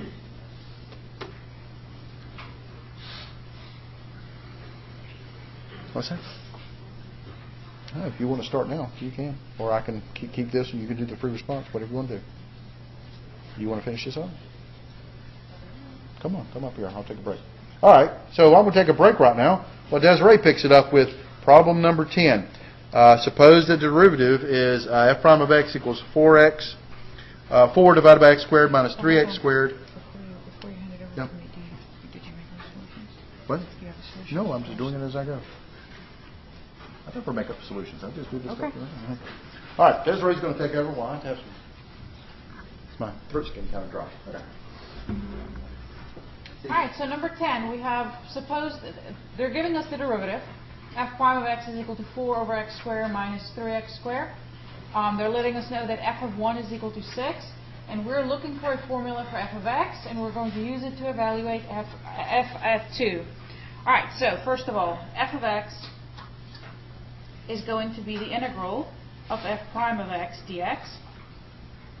So that's going to be the integral, and I'm going to clean this up as I go. So this will be 4x to the power of negative 2 minus 3x squared dx. All right, so if I integrate over here, what am I going to get? Add 1 over add 1. Let's see. So this will be 4x negative 2 plus 1 equal to negative 1. Add 1 over add 1 minus 3x. If I add 1 here, it would be 3 over 3. Yes, that would be plus c. All right, so let's clean this thing up a little bit. So I have negative. This will be 4 over x minus 3's cancel minus x cubed plus c is what I got here. This is what f of x is equal to. However, they told us that f evaluated at 1 is equal to 6. So I'm going to use this boundary condition to find out what c has to be. Alright, so if I plug in 1 into my function, it's going to look like this. Negative 4 over 1 minus 1 quantity cubed plus c, which is equal to, let's calculate quickly, negative 4 minus 1, so that gives me negative 5. So I got negative 5 plus c, and I'm told that this is equal to 6. Alright, if I add 5 to each side, I get that c is equal to 11. So that tells me that my function f of x is equal to negative 4 over x minus x cubed plus 11. Alright, so I would like to use this formula now, and this is a 4. I would like to use this formula now to evaluate f at 2. So f evaluated at 2, this is going to be negative 4 over 2 minus 2 cubed plus 11. This is equal to, let's see, negative 4 over 2 is equal to negative 2 minus 8 plus 11. So this is equal to, I get 1. Alright, so f of 2 is equal to 1. Answer here, D.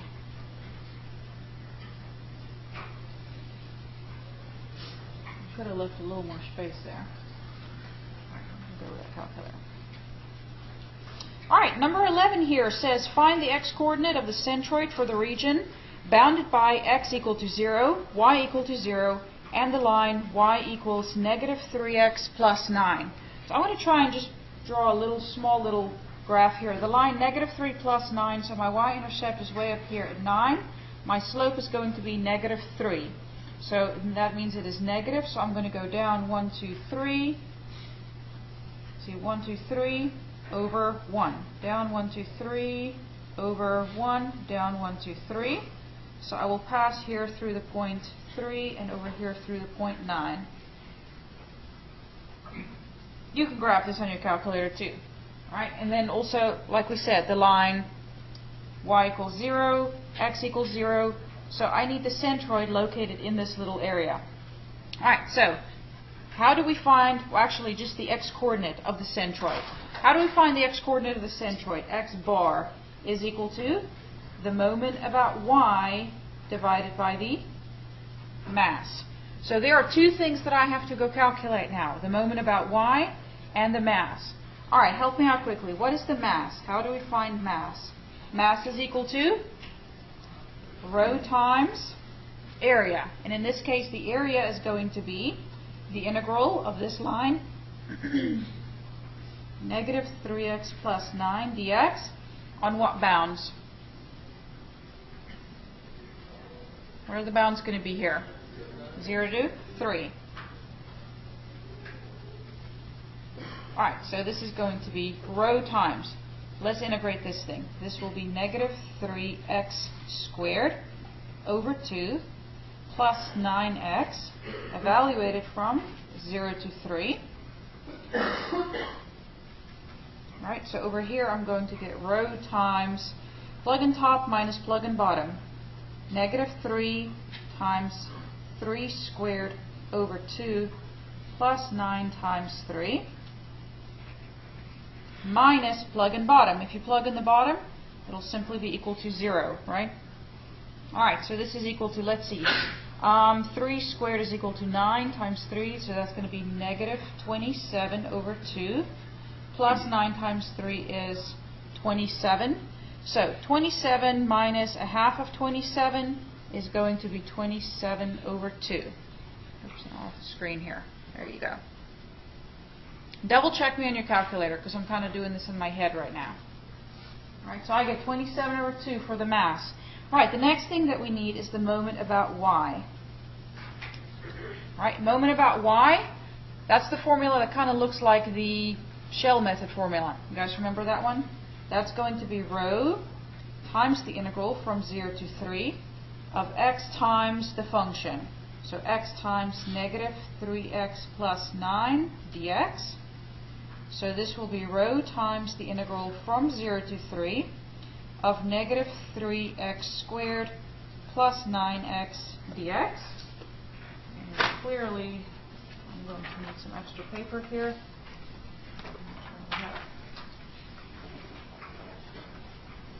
Alright, so this is equal to rho times, alright, if I integrate negative 3x squared, so add 1 over add 1, so this will be negative 3x to the power of 3 over 3 plus 9x squared over 2.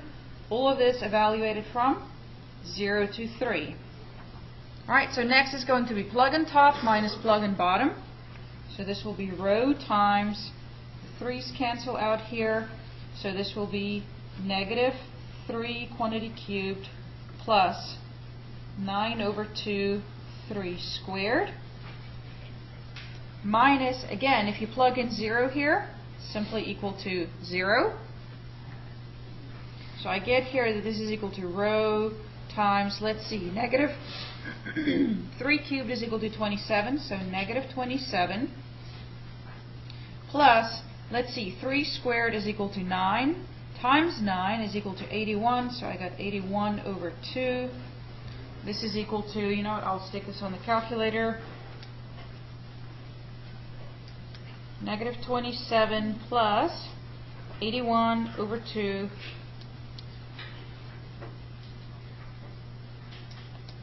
So I get 27 over 2 here. So this will be 27 rho over 2. And I actually forgot my row over there. That would be 27 rho over 2 also. Alright, so coincidentally they are the same. So x bar in this case we said was moment about y over the mass. So moment about y we just calculated to be 27 rho over 2.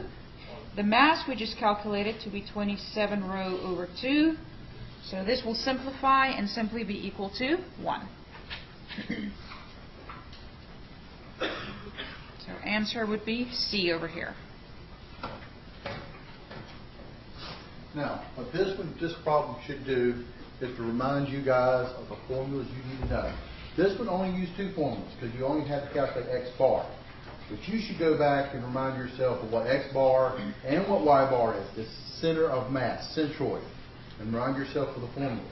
The moment about the x formula and the moment about the y formula, which came from those shell and disk method stuff we were just talking about before. John, we might need more paper, just so you know. Do you have more? Yeah. Oh, I didn't think. Okay. I just wanted to ask. Okay. I'm trying to write it up there so I can print this thing later. So do what you can. All right, number 12 here says, it is known that the integral of 1 over the square root of a squared minus u squared du is equal to sine inverse of u over a plus c. So this is a table problem, and they went ahead and they gave you the table that you're going to use. So you don't even have to go search on a list. This is the table that they want you to use. And they want you to use this to evaluate the integral of 1 over the square root of 9 minus 4x squared. All right? So the first thing I want to do is I want to kind of simplify this guy. This square root of 1 over, the integral of 1 over the square root of 9 minus 4x squared. This is going to be equal to the integral of 1 over, because I'm trying to write it in this form, something squared minus something squared. So 1 over the square root. So 9 can be written as 3 squared. 4x squared can be written as 2x quantity squared dx. So if I compare this to my table, all right, in my case A is going to be 3 and U is going to be 2x. It is very important to remember that whenever you use tables, it is essentially a U substitution problem that you're doing. So you have to go calculate what your specific du is going to be. All right, so if U is equal to 2x, du is equal to 2 times dx. All right, so if I'm going to replace this dx over here, this is going to be 1/2 du is equal to dx. So if I make this replacement, this will turn into 1/2 1 over a squared minus u squared du. All right, so my solution is going to be 1/2 times sine inverse of u over a. So that would be 2x over 3 plus c. Let's see, which answer here is going to match? So all of them have the 1/2. This one is not right, that one is not right, that one is not right. So it has to be A or D. I'm looking for 2x over 3. Answer is going to be A.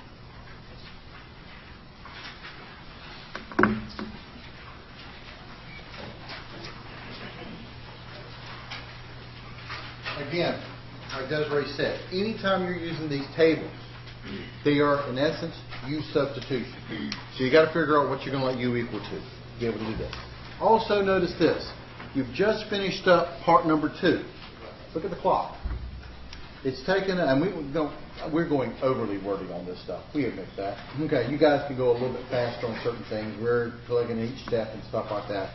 But we've taken honestly, about 45 minutes, a little bit more with our long-windedness here, to do part number 2, which gives you guys how long to do the free response part. An hour plus. Okay? Honestly, most folks finish the exam in about, on average, 2.5 hours. But of course, we always each semester have students that will hold on to these exams until we yank it out of their hands right at 11 o'clock. And that's fine. You're allowed to do that too, because 11 o'clock is what you got. Starts at 8, finishes at 11. On our exams, we have, regular class has a 2.5 hour exam. Because you guys have common exams, they're all 3 hours long. Okay, so you have 3 hours to do this exam. So we still have another hour to go for the free response part. And remember, with the free response part, before Desiree gets started on this thing, a couple things. Number one, you've been in our classes Hence, you're better than most. 2, you know something about a problem. Never leave anything blank. That's embarrassing. That means you literally know nothing. That means you really should take this class over again. You know something about this problem. Write it down. Because this is free response, it is graded on some partial credit, depending on what you know and how far through the problem you get if you don't get the complete correct answer. So you want to show you know something about each problem. Write it down. Write a formula down. Write down something. Okay? Third thing is this. Here's the free response question. Every semester we have this committee. We get together the day after the exam to grade this stuff. And we make comments about your papers and stuff because students write us comments. And it only requires that we comment back when you make a comment. Things like, how interesting a problem this was, and then use 4-letter words and the like. But, that's great for other people's students. Our students, we don't do this. We're better than most. Remember, this final exam is about competition, about showing us what you guys know. And the grading is based upon competition. And write down what you know. You know something or other. Let those kind of comments come from other people's classes. They don't come from our classes. When you make that comment, the person who wrote the exam is not going to read your comment. The person who grades your exam is going to read that comment. So keep that in mind. If you feel like writing that 4-letter word down, just keep that in mind. You do not want to tick off the person grading your exam. And because it not just that, because your professor, if you're not in our class, we're going to be there, but the other people's professor are going to be in the room too. And the first thing we do is we mention the comment. The next thing we do is we mention the name of the person. The third thing we do is mention who the professor is of this particular interesting individual. So it actually goes back and embarrasses the professor that they have a student that's stupid.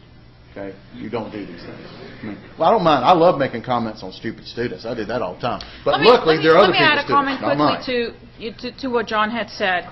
You guys have just finished up Calculus 2. Most of you guys in here are engineers. You want to be professionals, and you're going to be. But this is pretty advanced math that you're doing. That needs to shine through in the kind of work that you write down. And I'm going to be honest, I'm going to call my class out on this. When I grade, because I grade it myself, the free response section for this test 4. I feel like I've been talking to myself when I said, show your work properly. When you are doing the ratio test and you're finding the limit of the ratio of a sub n plus 1 over a sub n, write that down. Write down limit as n equals or n goes to infinity of. Don't just write down what goes on in your head. That's for scratch paper. When you want somebody to grade your work, it's got to be neat, it's got to be precise, it has to be complete. Unless you have actually taken the limit, you have to continue at each step to write limit as n goes to infinity. You guys get what I'm saying? Don't skip steps because we don't know. It's clear to you in your head. It's not clear to us. You need to make it clear to us. You need to put it on paper, clear to us. So the more steps you include, the greater your chances will be of receiving partial credit. Especially on the free response part of the exam. We're looking at the details of your work as well as the answer. Just because you get the right answer in the blank down there, it's not. We on the grading committee are looking at this stuff. We're not just looking at the right answer. We're looking at how you created the math to get to this right answer. Just having a right answer in the blank doesn't guarantee you're going to get full credit on that particular part of the question on final exam. You have to show us the work of how you got that answer. That's what we're talking about. Okay, well, let's continue here. All right, so we're on part 3. Problem number 1 here says find the interval of convergence for the power series, sum n going from 1 to infinity of negative 2 raised to the power n times x to the power n over n plus 1. All right, so now, whenever you guys see this question, find the interval of convergence. There's 2 things that you should think immediately. What are the 2 theorems that we could use, that we have used in this class, to find an interval of convergence? There's only 2 ways. Geometric test and ratio test. So it's going to be one of those 2 things. When do you use geometric series again? When is geometric series appropriate? When your variable n, remember n is your variable here, not x. When your variable n appears only as an exponent. It only shows up in the powers. then you're dealing with a geometric series, and then you're going to use sum and going from 0 to infinity of a times r to the power n. Okay? So in this case, my n, which is my variable, shows up over here in the denominator. It's part of the base number. Over here in the numerator, it is part of the exponent. So I know this is going to be a ratio test problem. All right, so first, before I get started, whenever I use ratio test, I have to pull out the alternating. It has to be the absolute value, right? So I want to leave behind the alternating part. Any negative ones I want to leave behind. Unfortunately, in this problem, they've combined a constant with the alternating part. Instead of negative 1 to the power n, I have negative 2 to the power n. When that happens, I would put in one extra step before I move on to the ratio test. Clean this thing up for yourself, right? So this thing is going to be equal to, and I'll just write it up here, the sum as n goes from 1 to infinity. If you distribute this n up here, distribute the n to the negative, distribute the n to the 2 as well, what you're going to get is negative 1 to the power n times 2 to the power n, and then again over here times x to the power n, all over n plus 1. Putting in that little extra step is going to help you out immensely. All right, so now we're going to use the ratio test to determine the interval of convergence here. So by the ratio test, I know I'm finding the limit as n goes to infinity of this part, the sequence part without the alternating part, right? So that would be 2 to the power n plus 1 times x to the power n plus 1 over, what is n plus 1 plus 1? That will be n plus 2. Alright, so all of this divided by just this guy here. So 2 to the power n x to the power n over n plus 1. I'm also finding the absolute value of this. Do not forget your absolute value signs. Because we don't know right now, we don't know what x is. X could be anything, so x could potentially make this thing negative. So we're going to keep in those absolute value signs. Alright, next step, and from here on it's just algebra. This is the limit as n goes to infinity. I write down the limit again because I have not taken the limit yet. I'm going to flip and multiply. And as I'm going to flip and multiply, I'm also going to rearrange my terms just so that I have like terms together. That's going to make it easier when I have to start canceling out. So I will have 2 n plus 1. I will have x n plus 1. All of that divided by n plus 2.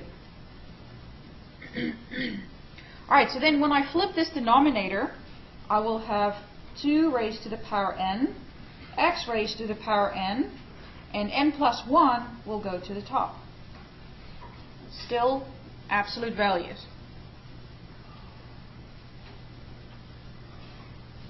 Right, this is equal to the limit as n goes to infinity. I have not taken the limit yet, so I have to keep writing it. Alright, let's see what cancels out, what happens here, what's going on. Okay. I have 2 to the power n plus 1 over 2 to the power n. So essentially I have one more 2 in the top than I have in the bottom.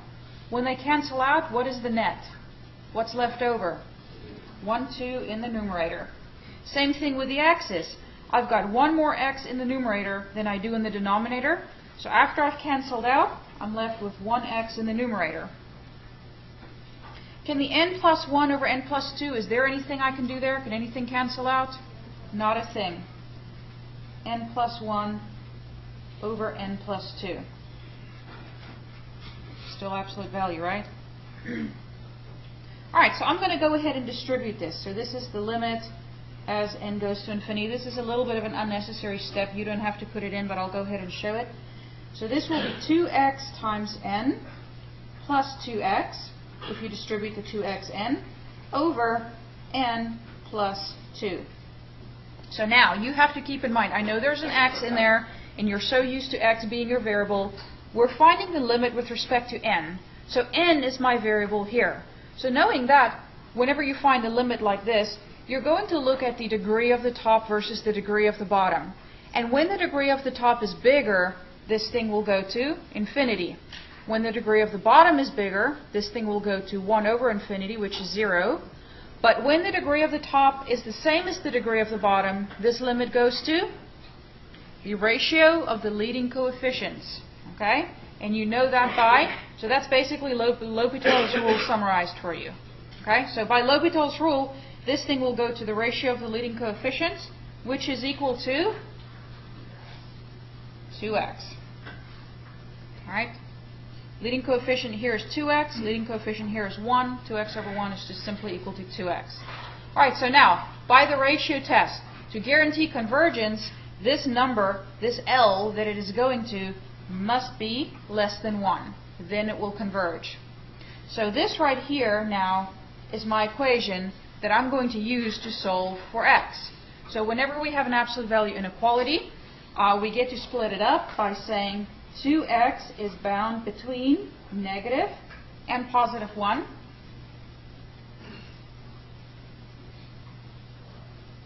And if I divide each side by a half, I will get that x is a number that is bound between negative a half and positive a half. Alright, so now, are we done? If I had used the geometric series test to determine the interval of convergence, I would be done. If you're using the geometric series test, you do not have to test the intervals. The endpoints will not be included. However, with the ratio test, either or endpoint might be included. Alright, so let's see quickly. John wanted me to do this on the paper. Let's see if I can fit it in. Alright, so I'm going to first, let's test x equal to negative a half. Alright, so if I plug, I'll scoot this down again. If I plug negative a half back in here for x, let's see what I will have. I will have the sum n going from 1 to infinity of negative 2 to the power n times negative a half to the power n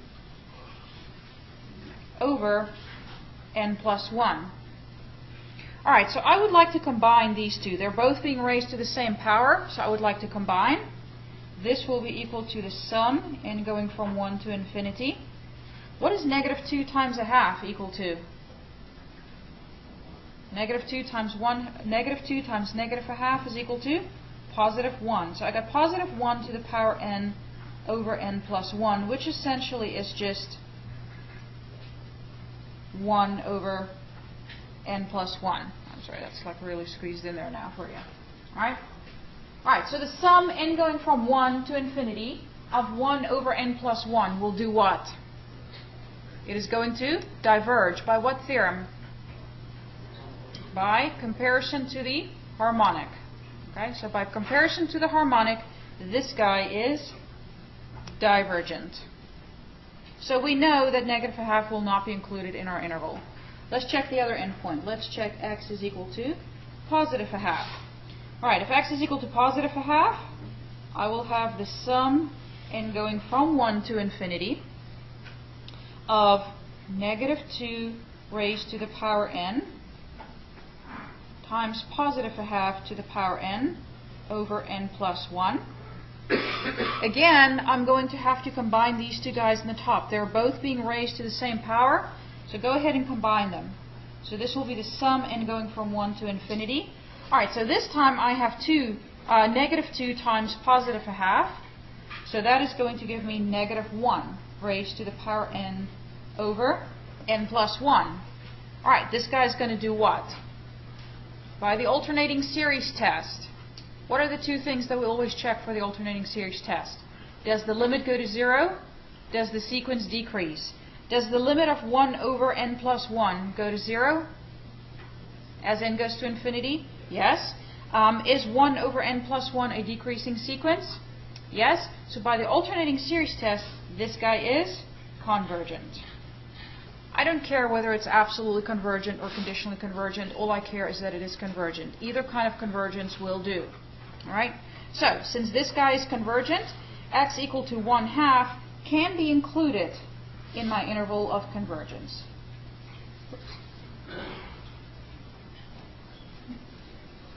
I will rewrite this.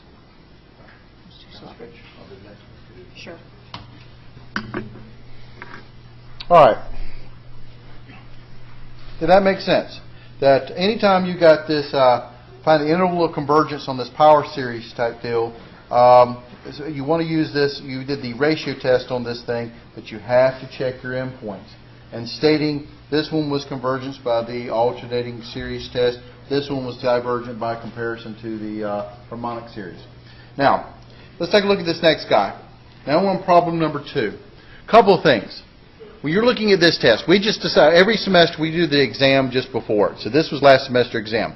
The one thing you will notice about this exam that you need to look at is that there was no pumping problem on this exam. Very disheartening for all us people that go out of our way for pumping problems. So which means the probability is you'll have a pumping problem on this exam. So what I'll do is, even though there's not one on this exam, I'll make up a problem at the end and pump some stuff out of a tank just to practice to make sure you guys know your pumping problem. All right. So this problem here. Sketch the region enclosed by the curves y equals x squared minus 7 and y equals 2x plus 1. Find the area of the enclosed region appropriate integral. All right. So again, showing your work. This is a very simple problem. I can graph. They even gave me a grid to graph it on. But if I'm going to graph something or other, and I got a graphing calculator, you're an idiot if you don't use it. So x squared minus 7 and 2x plus 1. Now obviously that's a parabola shifted down 7. This is the equation of a line. I'm just going to hit the old zoom 6 here. And there's my graph. And there's my one. All right. So graphing this thing down here, just to make sure, because, all right, so down here at 7, right here, it's a parabola. And it looks like the y-intercepts are somewhere, the x-intercepts are somewhere close to, but not quite, at 3. So it's like here and here. And of course, when they were grading this thing, when we were grading this thing, we weren't looking to be over elaborate on this guy. We were just trying to, do you guys have the general shape of the graph type thing here going? They did make sure, so do kind of make sure that the standard points are actually hit or something like this. Whether it's a perfect curve or not, we weren't interested in that. We were interested that it kind of looked like the shape. The other one is the line, y equals 2x plus 1. The y-intercept is at 1. The slope is rise 2, run 1 type thing here. Or down 2 over 1, down 2 over 1. Okay? And of course, connecting my lines. This thing kind of pulled up here, so I want to find that point of intersection. Let me show you my graph. What's that point of intersection up there? Well, we hit second, calculate, intersection. I could set the two equations equal to each other if I wanted to, but well, we have calculators, so let's use them. Looks like 4, 9. So right up here is where the point's going to hit that. So this thing's kind of strange here, but let's see here. Oh, I went up 2. Oh, that's a half. Thank you. All right. Well, that's helpful. Why in the world they put the grids like this, I will never know. But okay, down 2 like this. There we go. This is why you should always use this thing in pencil, and that's a requirement on the exam. But I'm trying to write in pen so you guys can actually see it a little better. But here's basically it. And so this is like a 10-point problem. You guys got 3 points for actually being able to draw. Congratulations. All right, so now, here we go. Sketch the enclosed region bounded by these curves. Now, we got our region here. We also want to find this point of intersection here. And it looks like it's -2, but I just want to double check it on my calculator here. So intersection again. First curve, second curve. And I'm going to go down here, right about there. -2. So we actually hit that problem right. So my point of intersection is here at -2 and over here at 4. So how do I find the area between two curves? What do I got to do? Integral, it is top minus bottom dx. Just to remind yourselves about area under the curve. What is my top function in this problem? 2x plus 1 minus what is the bottom curve? X squared minus 7 dx. What are my points of intersection? From -2 to 4, because I'm doing dx's, x numbers. Okay, does that make sense so far? Now, remember, this is free response. Show your work. So, this is equal to the integral from -2 to 4 of 2x plus 1 minus x squared plus 7 dx. I'm going to go ahead and clean up my algebra here. This is equal to the integral from negative 2 to 4 of 2x minus x squared plus 1 plus 7 is plus 8 dx. Let's apply the fundamental theorem of calculus. Integrate and plug in top minus plug in bottom. Integral of 2x is x squared minus x cubed over 3 plus 8x, evaluated from negative 2 to 4. This is equal to, plug in top, 4 squared minus 4 cubed over 3 plus 8 times 4. Minus, plug in bottom, negative 2 squared minus negative 2 cubed over 3 plus 8 times negative 2. And again, showing my work on me plugging in top, plug in bottom. But at some point, I'm actually just going to stuck all this stuff on the calculator here. So plugging this on the calculator, plugging my numbers in,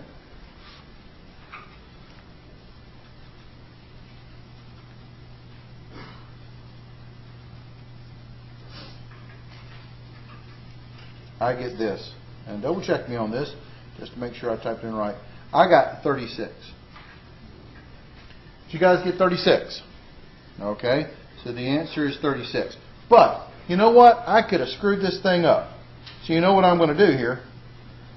Because I have bounds, I'm also going to do that math number 9, type in my function, and I can type in the original function, which is parentheses 2x plus 1, just to make sure I didn't have a problem with distributing, minus x squared minus 7, comma x, comma negative 2, comma 4. Always double check your answers just to make sure you got it right.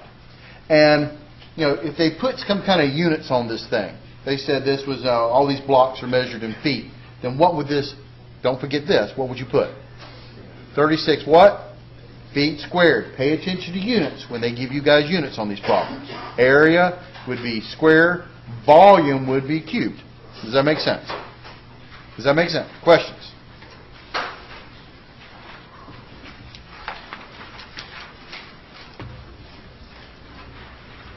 Well, this one won't me do it.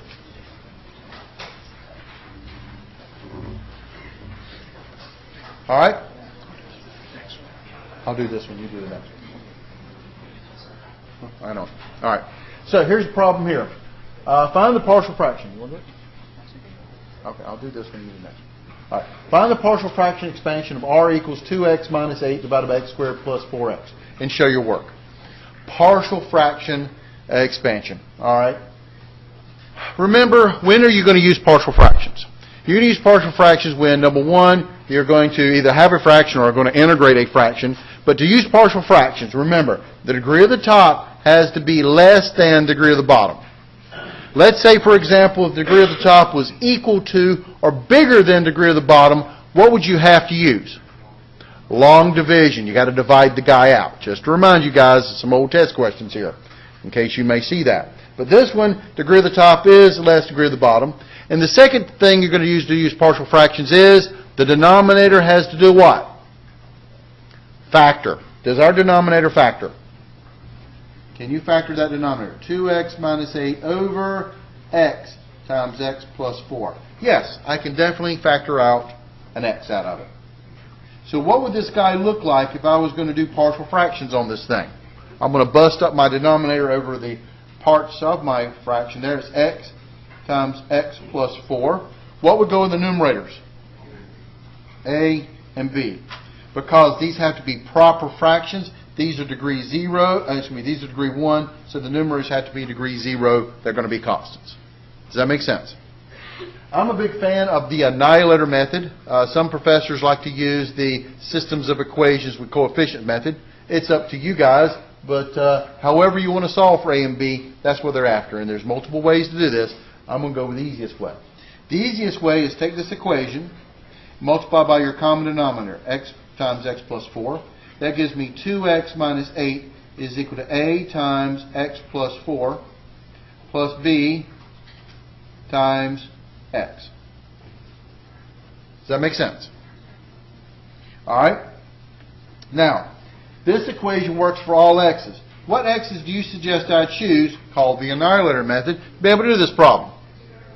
You should pick x is equal to 0 and x is equal to negative 4. It's the terms that kill these guys off. If x is 0, that make that 0. When x is negative 4, it'll kill off the a term.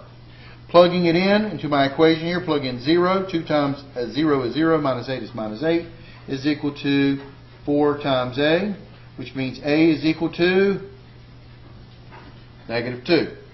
Plug in negative 4. 2 times negative 4 is negative 8. Be careful, this is where people screwed it up on the exam there. Negative 8 minus 8 is what? Negative 16. It's not 0, they're the same sign, just a clue for you. Equals negative 4 plus 4 is 0, it kills off that term, equals negative 4b. That makes b equal to 4 when you divide by negative 4 on both sides. Which means, when I'm plugging these two guys back in, I get my partial fraction expansion to be equal to a, which is negative 2 over x, plus b, which is 4 over x plus 4. Does that make sense? Did I lose you guys anywhere? Now, very important, don't screw up part A. Let's take a look at part B and figure out why. B, use the answer in part A to evaluate the integral. So they did this one in 2 parts. Okay? So it was like 5 points and 5 points. But the problem is, if you screw up this part, it's real easy to grade this part. Think about it from our committee perspective. So this integral, this will be equal to, remember we're trying to integrate this guy here, but it will be equal to my partial fraction, negative 2 over x plus 4 over x plus 4 dx. Does that make sense? Now, honestly, you can go out of your way to show the techniques of integration here, but honestly, you should do this in your head. This is you substitution in your head for most of it. What's the integral of negative 2 over x? Well, negative 2 is a constant. Leave them alone. What's the integral of 1 over x? Natural log officially, absolute value of x. Plus 4 is a constant. I would do u substitution in my head. U would be equal to x plus 4. Therefore, this is the integral of 1 over u, because du is dx. So what's the integral of 4 over x plus 4? 4 what? Natural log, absolute value of x plus 4. No bounds, so plus c.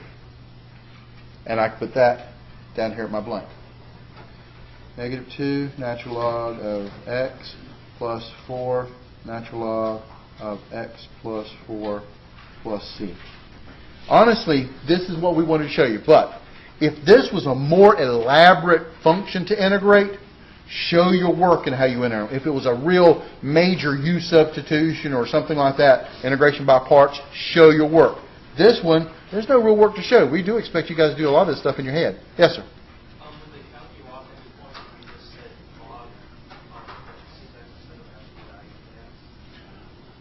log I don't think we took off points for that, but it depends on who's on the committee on grading it. So, because each professor has a different problem to grade. So, officially, by definition, it's the absolute value of x. So, future reference, don't forget the absolute value. I don't think we took off points for that, but again, this is a different semester, so I don't know who's on the committee. Yes, ma'am? So that does count as showing your work for the second one? Yeah. Yeah, because this one, honestly, because we discussed this in committee, that we actually expect you to do this in your head.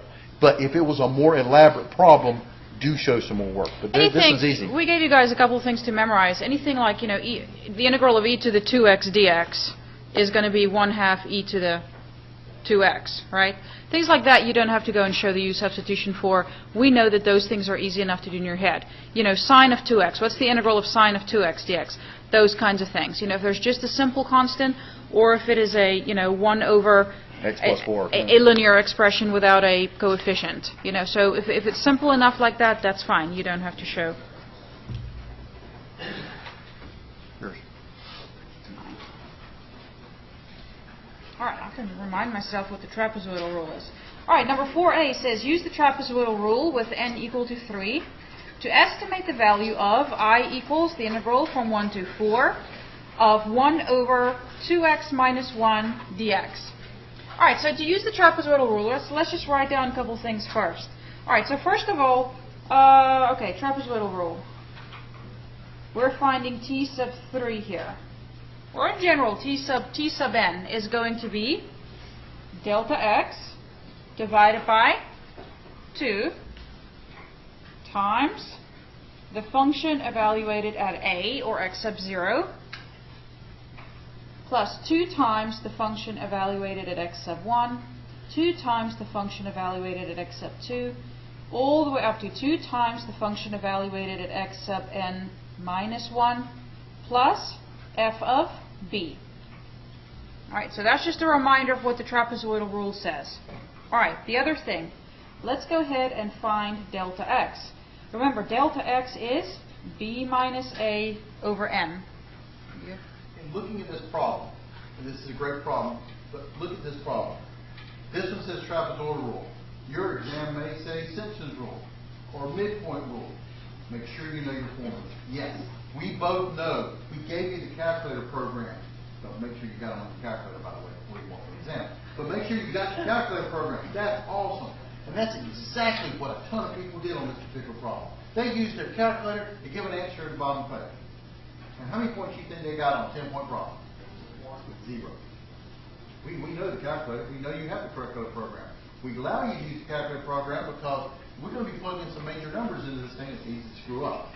So use your calculator program. But we were interested in making sure you can use the formula. And I plug it in. All right, so I just drew my interval just to make sure I can see I'm finding n is equal to 3, so I needed 3 intervals. I'm integrating between 1 and 4. So that means, let's see, b minus a, so 4 minus 1 over 3 is equal to 1. So delta x is equal to 1. All right, so let's go ahead and plug everything in. All right, so t sub 3 is equal to delta x, 1 over 2, times the integral of f of a. So this would be your left-hand endpoint, right? B would be your right-hand endpoint. So this would be f of 1 plus 2 times f of 2 plus 2 times, f of 3 plus f of 4. Alright, this is equal to 1/2. Alright, so remember, my function is equal to 1 over 2x minus 1. So this would be 1 over 2x minus 1 plus 2 over 2x minus 1 plus 2 over 2x minus 1 plus 1 over 2x minus 1. I'm actually showing you the functions and exactly what I am plugging in. Now, the idea is that you should, at this point, plug everything in your calculator. And I would recommend, after you have shown this step, we don't need you to show a rounded value for each one of these things. We don't want to see any rounded numbers. Once you have shown this step, go ahead and stick it on your calculator. And I would say use the program instead of plugging it into, trying to plug in this mess. Alright, so here we go. Let's see. Program.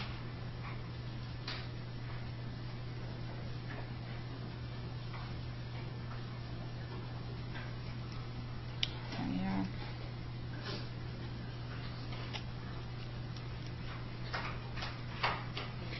Alright, I gotta go y equals first. Go ahead, make sure my function is in.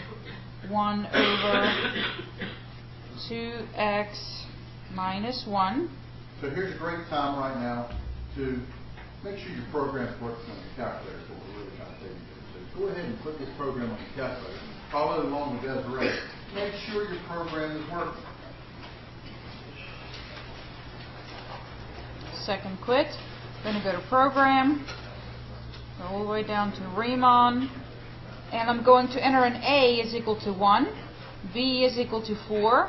N is equal to 3. So it says here that trapezoidal rule, I'm having 1.1047 1.10476190. Did this problem tell us what to round to? Show your work. Alright, so since this problem did not tell us round to 3 decimal places or however many decimal places, what do you recommend, John? All of them. Okay, show all of them. All of them available on your calculator. So I would write 1.10476190. Alright, so give all of the decimals that are available. Alright, part B in this problem says The error formula for estimating the value of the integral of f of x from a to b using the trapezoidal rule is, and then they very kindly give you guys the error formula. There has been semesters where they have not given it, okay? That's true. So this is a courtesy. Do not expect it, all right? It tells you here that k is the upper bound of the second derivative for all x bound between a and b.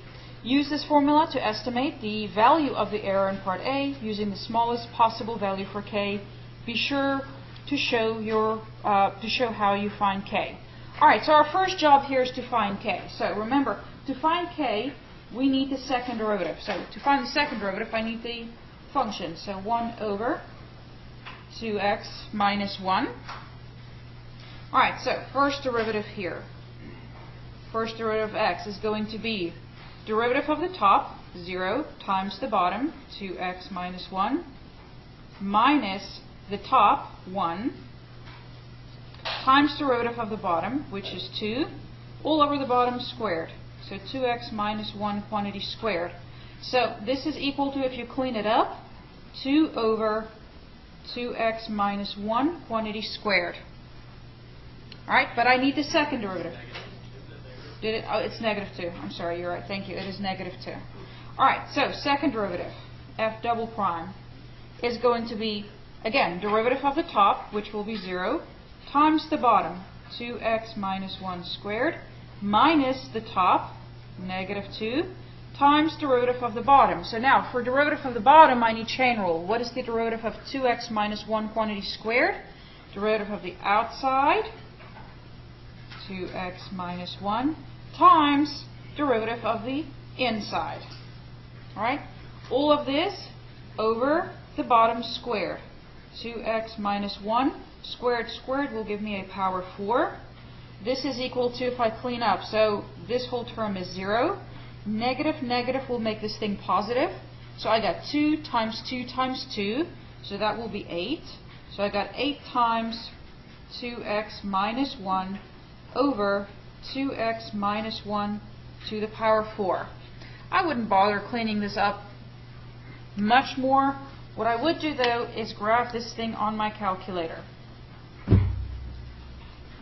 Alright, so I'm going to graph 8 times 2x minus 1 divided by 2x minus 1 raised to the power 4.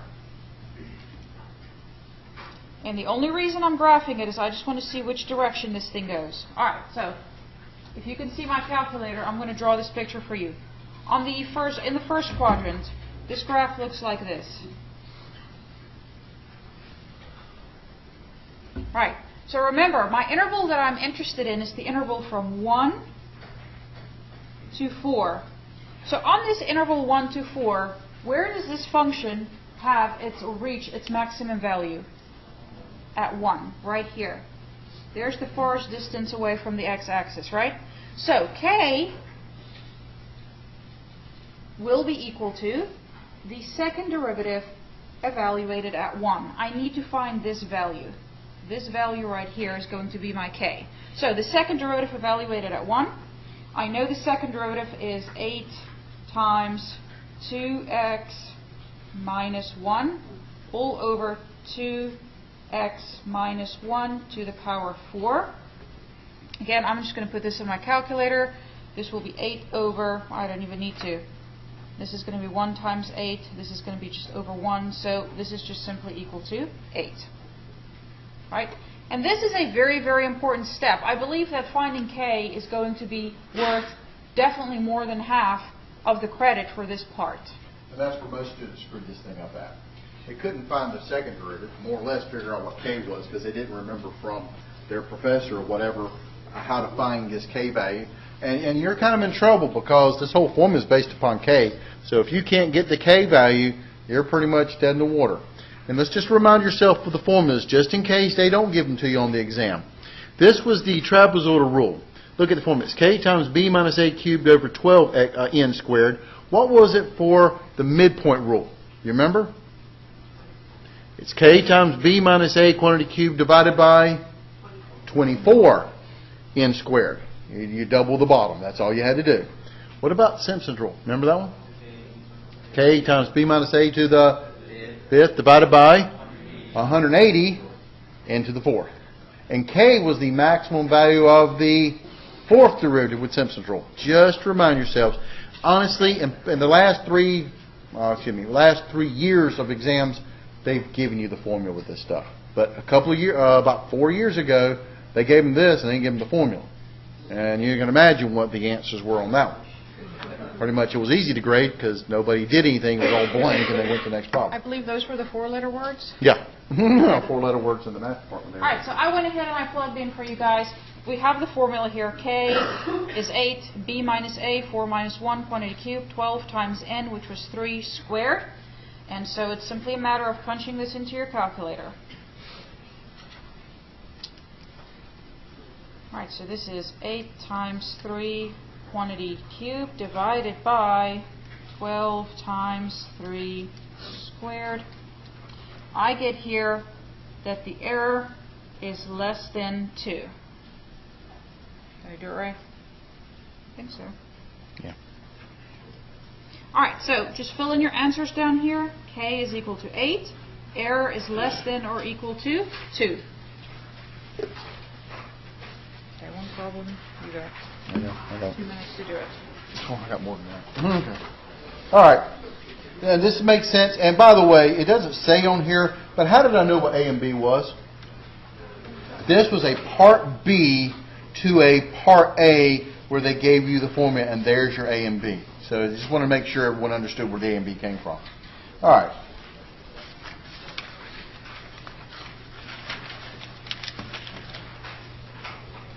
All right, you're going to see several of these problems on the old exam, which is volume rotation. Know your shell and disk method formulas. It says this: find the volume V of the solid obtained by rotating the region bounded by the curves x equals 0, y equals 4, and y equals x squared. Well, let's see here. X equals 0 is the y-axis. Here is x equals 0. Y equals 4 is a horizontal line up here at y equals 4. And y equals x squared is a parabola. Goes through 0, 0, 1, 1. They can look at a lot of people lost some points on this one because they didn't pay attention to the hash mark systems again. Okay? And 2 squared becomes 4, so 2, 4 is right here. So you've got this parabola thing going up, looking like that. Does that make sense? This is y equals x squared. Always label your graphs. Okay? Now, here's a problem that most students have with this stuff. Where's the region, quote, captured by all these equations? X equals 0, y equals 4, and x equals y squared. Where's it at? It's this little triangle thing down here. Okay? It's got to be bounded on all edges by these things. If you look at any of these regions, they're kind of more open-ended. Remember that when you're looking for the region that's going to be rotated around something or other. All right, so there's my region right here. Now, what are we supposed to do here? We're supposed to sketch it, number 1. Next thing we're supposed to do is find the volume rotating it around the x-axis. The x-axis is down here, x-axis. Now let's pay attention to this and let's catch a pattern here. My function is in terms of what? X. What axis are we rotating around? X. When my function is in terms of x and I'm rotating around the x-axis, what method am I going to use? Disk washer. If the function's in terms of x and I want to go around the y-axis, what method am I going to use? Shell method. And remember, it works in reverse in case they decide to throw you some curveballs. If the function's in terms of y and they want to rotate around the y-axis, what method? Disk washer. If the function's in terms of y and they want to go around the x-axis, you would use the shell method. Don't forget that. They like to do these type of things to you guys to see if you guys understand the relationship between the stuff. The variables are the same. Variable to axis are the same, disk washer. Variables are opposite. Function in terms of x going around the y-axis, that's when you use the shell method. This one is the disk washer method. Dishwasher method was this. Volume is equal to pi times integral from a to b, what I call big radius squared minus little radius squared, in this case dx, because we're going around the x-axis. Does this make sense? Questions? Now, what's going to be my big radius? The axis of rotation is the x-axis. So from the axis of rotation to the outside edge is my big radius here. Okay? So my big radius, remember, it's a distance, which is either right minus left, or in this case, top minus bottom. That would be 4 minus the y-axis, the x-axis is y equals 0. So that would be 4 minus 0 squared. Well, that'd be big radius is just 4 minus 0, which is just 4. We'll plug in there to square it.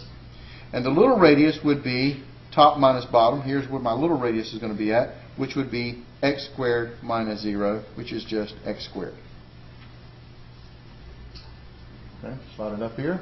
So plugging this into my function here, this becomes pi times integral of 4 squared minus x squared dx from, what are my bounds? My bounds are my points of intersection. This is dx, well, x numbers.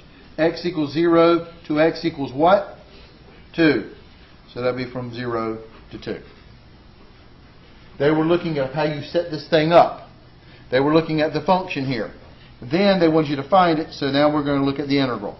This is the integral from 0 to 2 of 16 minus x squared squared is x to the 4th dx. Show your work.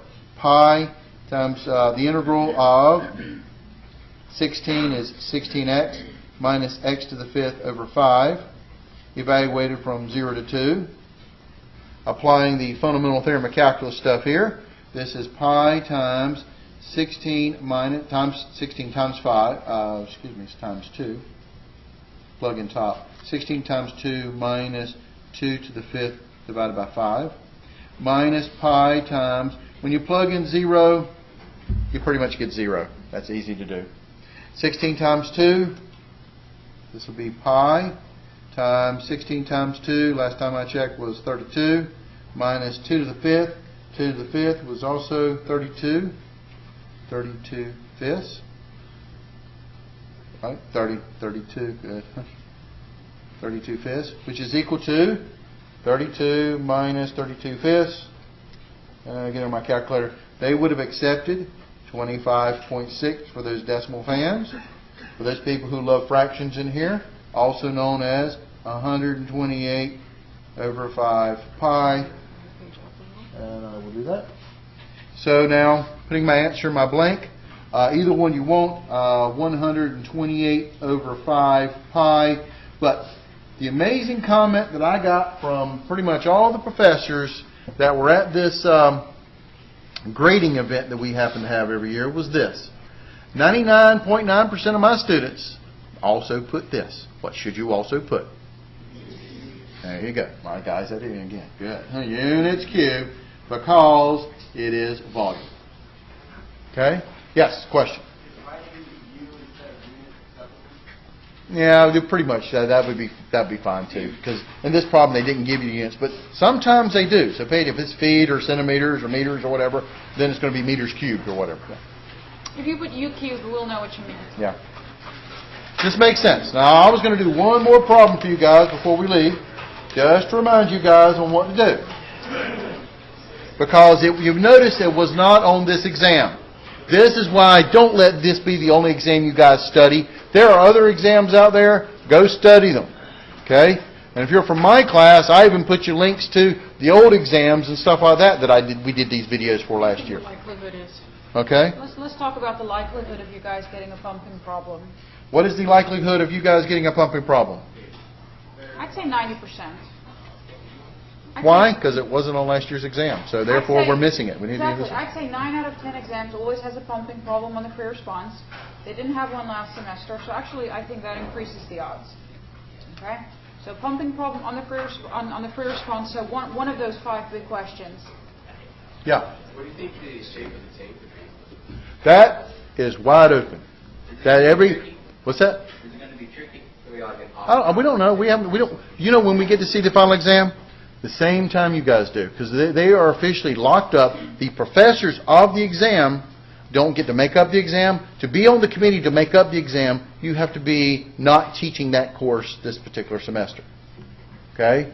So, seeing that I'm teaching Calc 1, Calc 2, I'm not on the committee to make up the Calc 1 or Calc 2 exams. But to answer your question, I don't think those odds are very predictable. Yeah. It could be I would anything from yes. trough to circular shaped trough to like a cylinder to a cone to maybe something simple like a cylinder that's up and down. There's so many different options. It shouldn't matter because the form is the same. It just depends on how you slice it. And remember, when you make slices on this thing, it's only going to look two ways. It's either going to look disky shape or it's going to look like a little flat little box. When you make your slice, there's only two ways. Or circle. Right. After you slice it, what was your question? You would possibly have time to do the work with a broken a bay full of rough up at the bay. A Jessica problem? We can make up one of those two. It won't take very long. All right, let's do a pumping problem first. What shape would you like? How about a cone?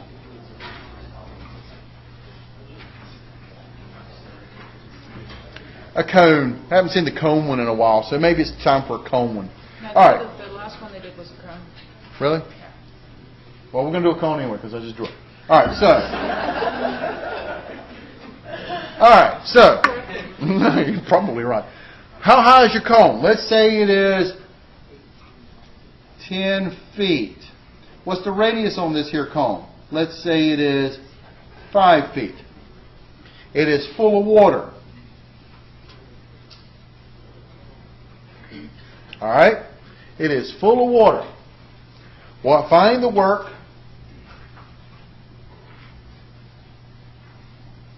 in pumping all the water to a level of 3 feet above the tank. All right. The first thing you should always do on a tank problem is, number one, draw the shape of the tank. But you guys got to put a coordinate axis on this thing. Because your coordinate axis dictates where your bound should be at and the whole setup of the integral. So, if I got anything that is cone-shaped or cylinder-shaped or anything like that, anything except that's a circle on the side, I always put my coordinate axis at the bottom. If I have a tank that is shaped like a cylinder on its side, or a sphere that makes cross sections of circles, then I always put my axis in the middle because it's a nice x squared plus y squared equals r squared equation of a circle thing here. Okay? But so if I have a cylinder on the side, or if they happen to have a sphere, because when you look at a cross section of a sphere, it's still a circle, then I would put my coordinate axis down the middle of those guys. Otherwise, I put my coordinate axis right down at the bottom and I start labeling stuff. So, here's 0. What's this point right here? This will be 10. This is a radius of 5, so this would be 5 over here, negative 5 over here. But there's one other important point of the problem. I want to pump this thing out 3 feet above the tank. Where does that put it on the coordinate axis? Up here at 13, and put a star by here because this is your target. You got to get it up to 13, 3 feet above the tank. Everything is based upon where I put that coordinate axis. Now, with my students, I have the basic formula: work is equal to the sum of what I call change in force times distance pumped. Okay? Desiree took this formula and actually made it a little bit easier for her guys, but it's going to end up being the exact same equation here. The formula for delta force is equal to basically what I call water weight times delta volume. In this problem, what is the water weight going to be? What is it? Yeah, I did. I got feet all over this thing. That's my point. It's feet. What is it? Very good. 62.5 pounds per foot cubed. That is the English Standard System for water weight. What happens if I changed all this mess to meters? What would you have used? 9,800, or 1,000, which is the density of water, times 9.8 gravity, or 9,800, which is what it turns out to be. And what do you do if they give you some crappy question about hot chocolate in a swimming pool or Kool-Aid in a swimming pool that has a density of 1,400. no, they're not going to know. They're going to say the density is 8.5. You multiply that by 1,000, so that will be 8,500. Yeah, well, whatever, it's usually in the thousands. So it's usually around 14,000 times whatever gravity. Like Desiree was saying, you multiply your density times gravity. Remember your hot chocolate problem on web work. I was just going to say, that's very web worky, though. I don't think the writers of the exam get that creative. So, but just in case. All right. So, 62.5 pounds per foot cubed. What about the delta volume? Here's is the most important aspect of this thing. To get the delta volume, I've got to make a slice. So I'm going to make a slice. I always cut my y-axis because remember, work is about lift. If I cut my y-axis on this thing, what ends up being my delta volume look of this guy in this particular example? It's going to be a little disc. Remember, when you make your slice, it's either going to be disc shape, but you have to visualize. This is the engineering aspect. When you slice it, you've got to see that it's either going to be disc shape, but it will be box shape. There's going to be one or two. Does that make sense? So if I was going to cut this picture up here with my cylinder on the side, and I made my slice, it would actually make a slice that looks like a little box. And the volume of box is length times width times height. However, the volume of a disc is what? Delta volume is pi r squared h. Your h is the delta y. What is the radius in this particular problem? Well, because the disc is the tank is on a slant. Because it's on a slant, there's not a particular numerical value for this thing. If I'm down here, it's a small number. If I'm up here, it's a big number. So the big deal is this. I'm moving away from the y-axis to get this radius. When I move away from the y-axis, what letter, what variable is that? X. The radius is going to be x. It's going to be changing depending on where I put my slice. So this delta volume ends up being pi x squared times delta y, because delta y is how high I made this thing. So this becomes pi x squared delta y. Now, coming down here to my work problem, work is equal to the sum of my delta force, which is 62.5 pi x squared delta y, times the distance pumped. Distance pumped. This was at an arbitrary y level that we made this little slice here. Where are we trying to pump this stuff to? 13. Distance is always top minus bottom or right minus left. In this case, we're doing lifting, so it's top minus bottom. So what would be my distance that I have to pump this problem? 13 minus y. So I have this. Work is equal to, turning my summation, my Riemann sum, into calculus integral. I get 62.5 pi integral of x squared times 13 minus y, and the delta y turns into the dy. I got a problem. What's my problem with this particular shape here? I got an x in the middle of my dy integral. I got to convert this guy over. How do I convert this x's into y's and stuff? It is based upon what we call the edge of the tank. Look at that edge of the tank right there. And let's graph some points. Since I put my origin at the bottom at the origin, that is the point 0, 0. Where is this point over here on the edge of the tank at the top? At the point 5, 10. What shape is right here in terms of my two-dimensional shape that defines the edge of the tank? It's equation of a line. So I got to come up with that equation of a line to link my x and y's together. Does that make sense? Sometimes they're circular shape, like for example a sphere. When I do my cross section of a sphere, it's a circle, so I have to use the equation x squared plus y squared equals r squared. This is straight easy because it's a line, so I'm going to use the old y equals mx plus b. I could use point slope form if you want me to, but I'm trying to save some time here. So what's my slope of this thing? It's real easy since I'm going through the origin. I rose 10 and ran 5, so what's the slope? 10 over 5 for those people in the back. It's 2, okay? 2, and what is the y-intercept that I'm going for? Goes right through 0, so what's the equation of this line right here? Y equals 2x. Sometimes they will ask you, find the equation of the edge of the tank. This is what it is, y equals 2x. But we want to substitute this thing in for x. So it's y equals 2x. What does that make x equal to?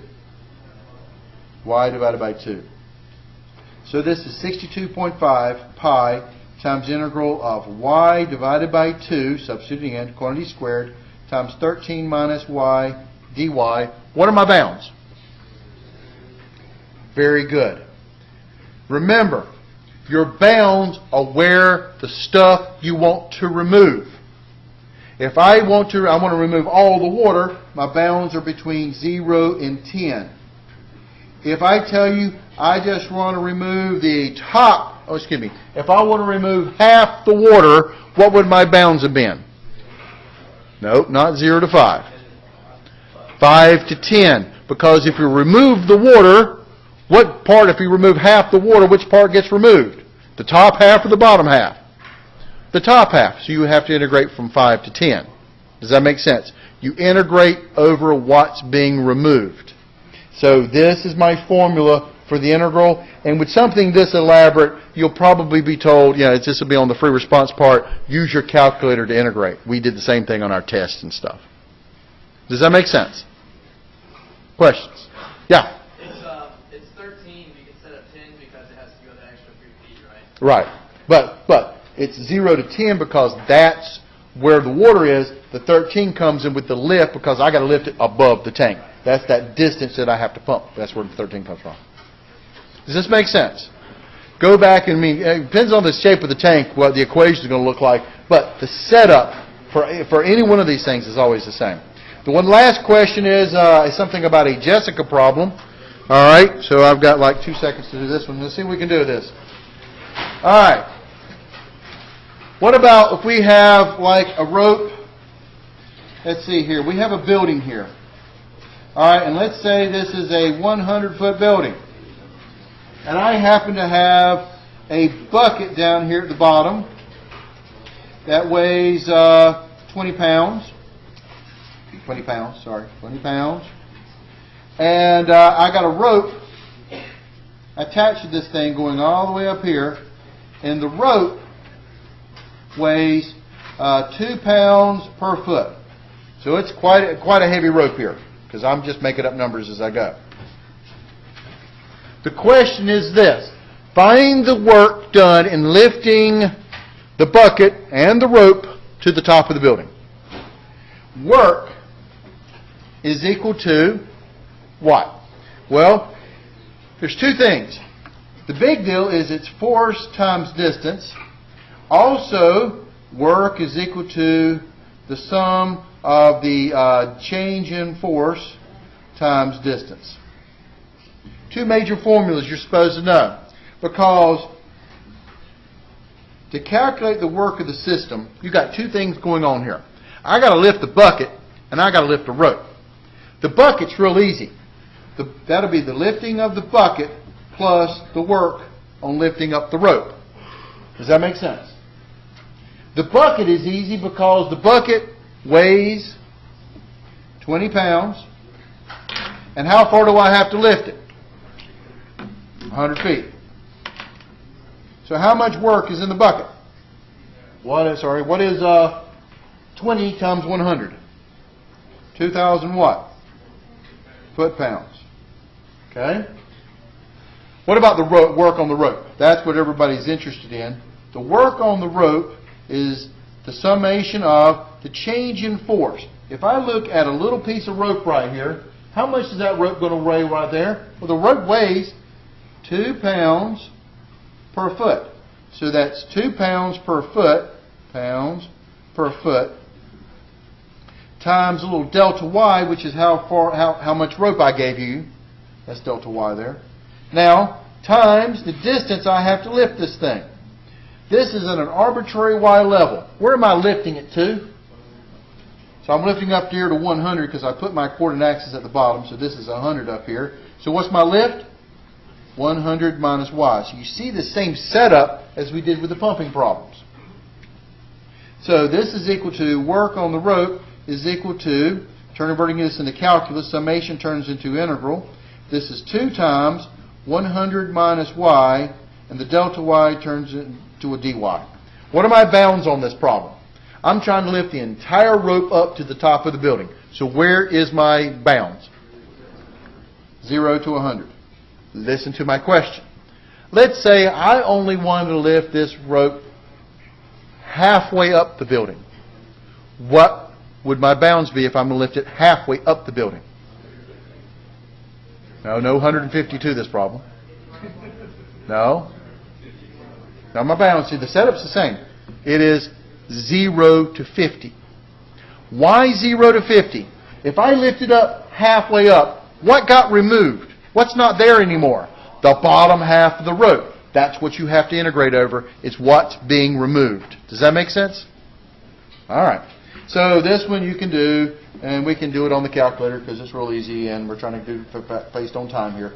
So math number 9, I'm going to function integrate 2 times 100 minus x dx. Hold on just a second. Comma 0, comma 100. I get 10,000 for this problem, foot-pounds. And then, so what would be my total answer for this problem? 12,000 foot-pounds. One last comment, then Desiree's got to make a comment. If you were in my online class, my Section 700 class, and you have a minute to spare, I would like to see you guys just for a second. All right, last thing is this. You know what one other kind of problem that was not on this exam that you guys need to go over, make sure you know it? Spring problems. Did we do any spring problems on this thing? No. I'm sorry, but this was the exam they gave you, which means you have Desiree's mathematics, a 90% chance of seeing a spring problem on this problem on the exam. And to remind yourself of spring problems, work is equal to the integral of kx dx, where force equals kx, Hooke's law. Don't forget to study those guys too. Study hard, and we'll see you guys tomorrow morning at 7:30.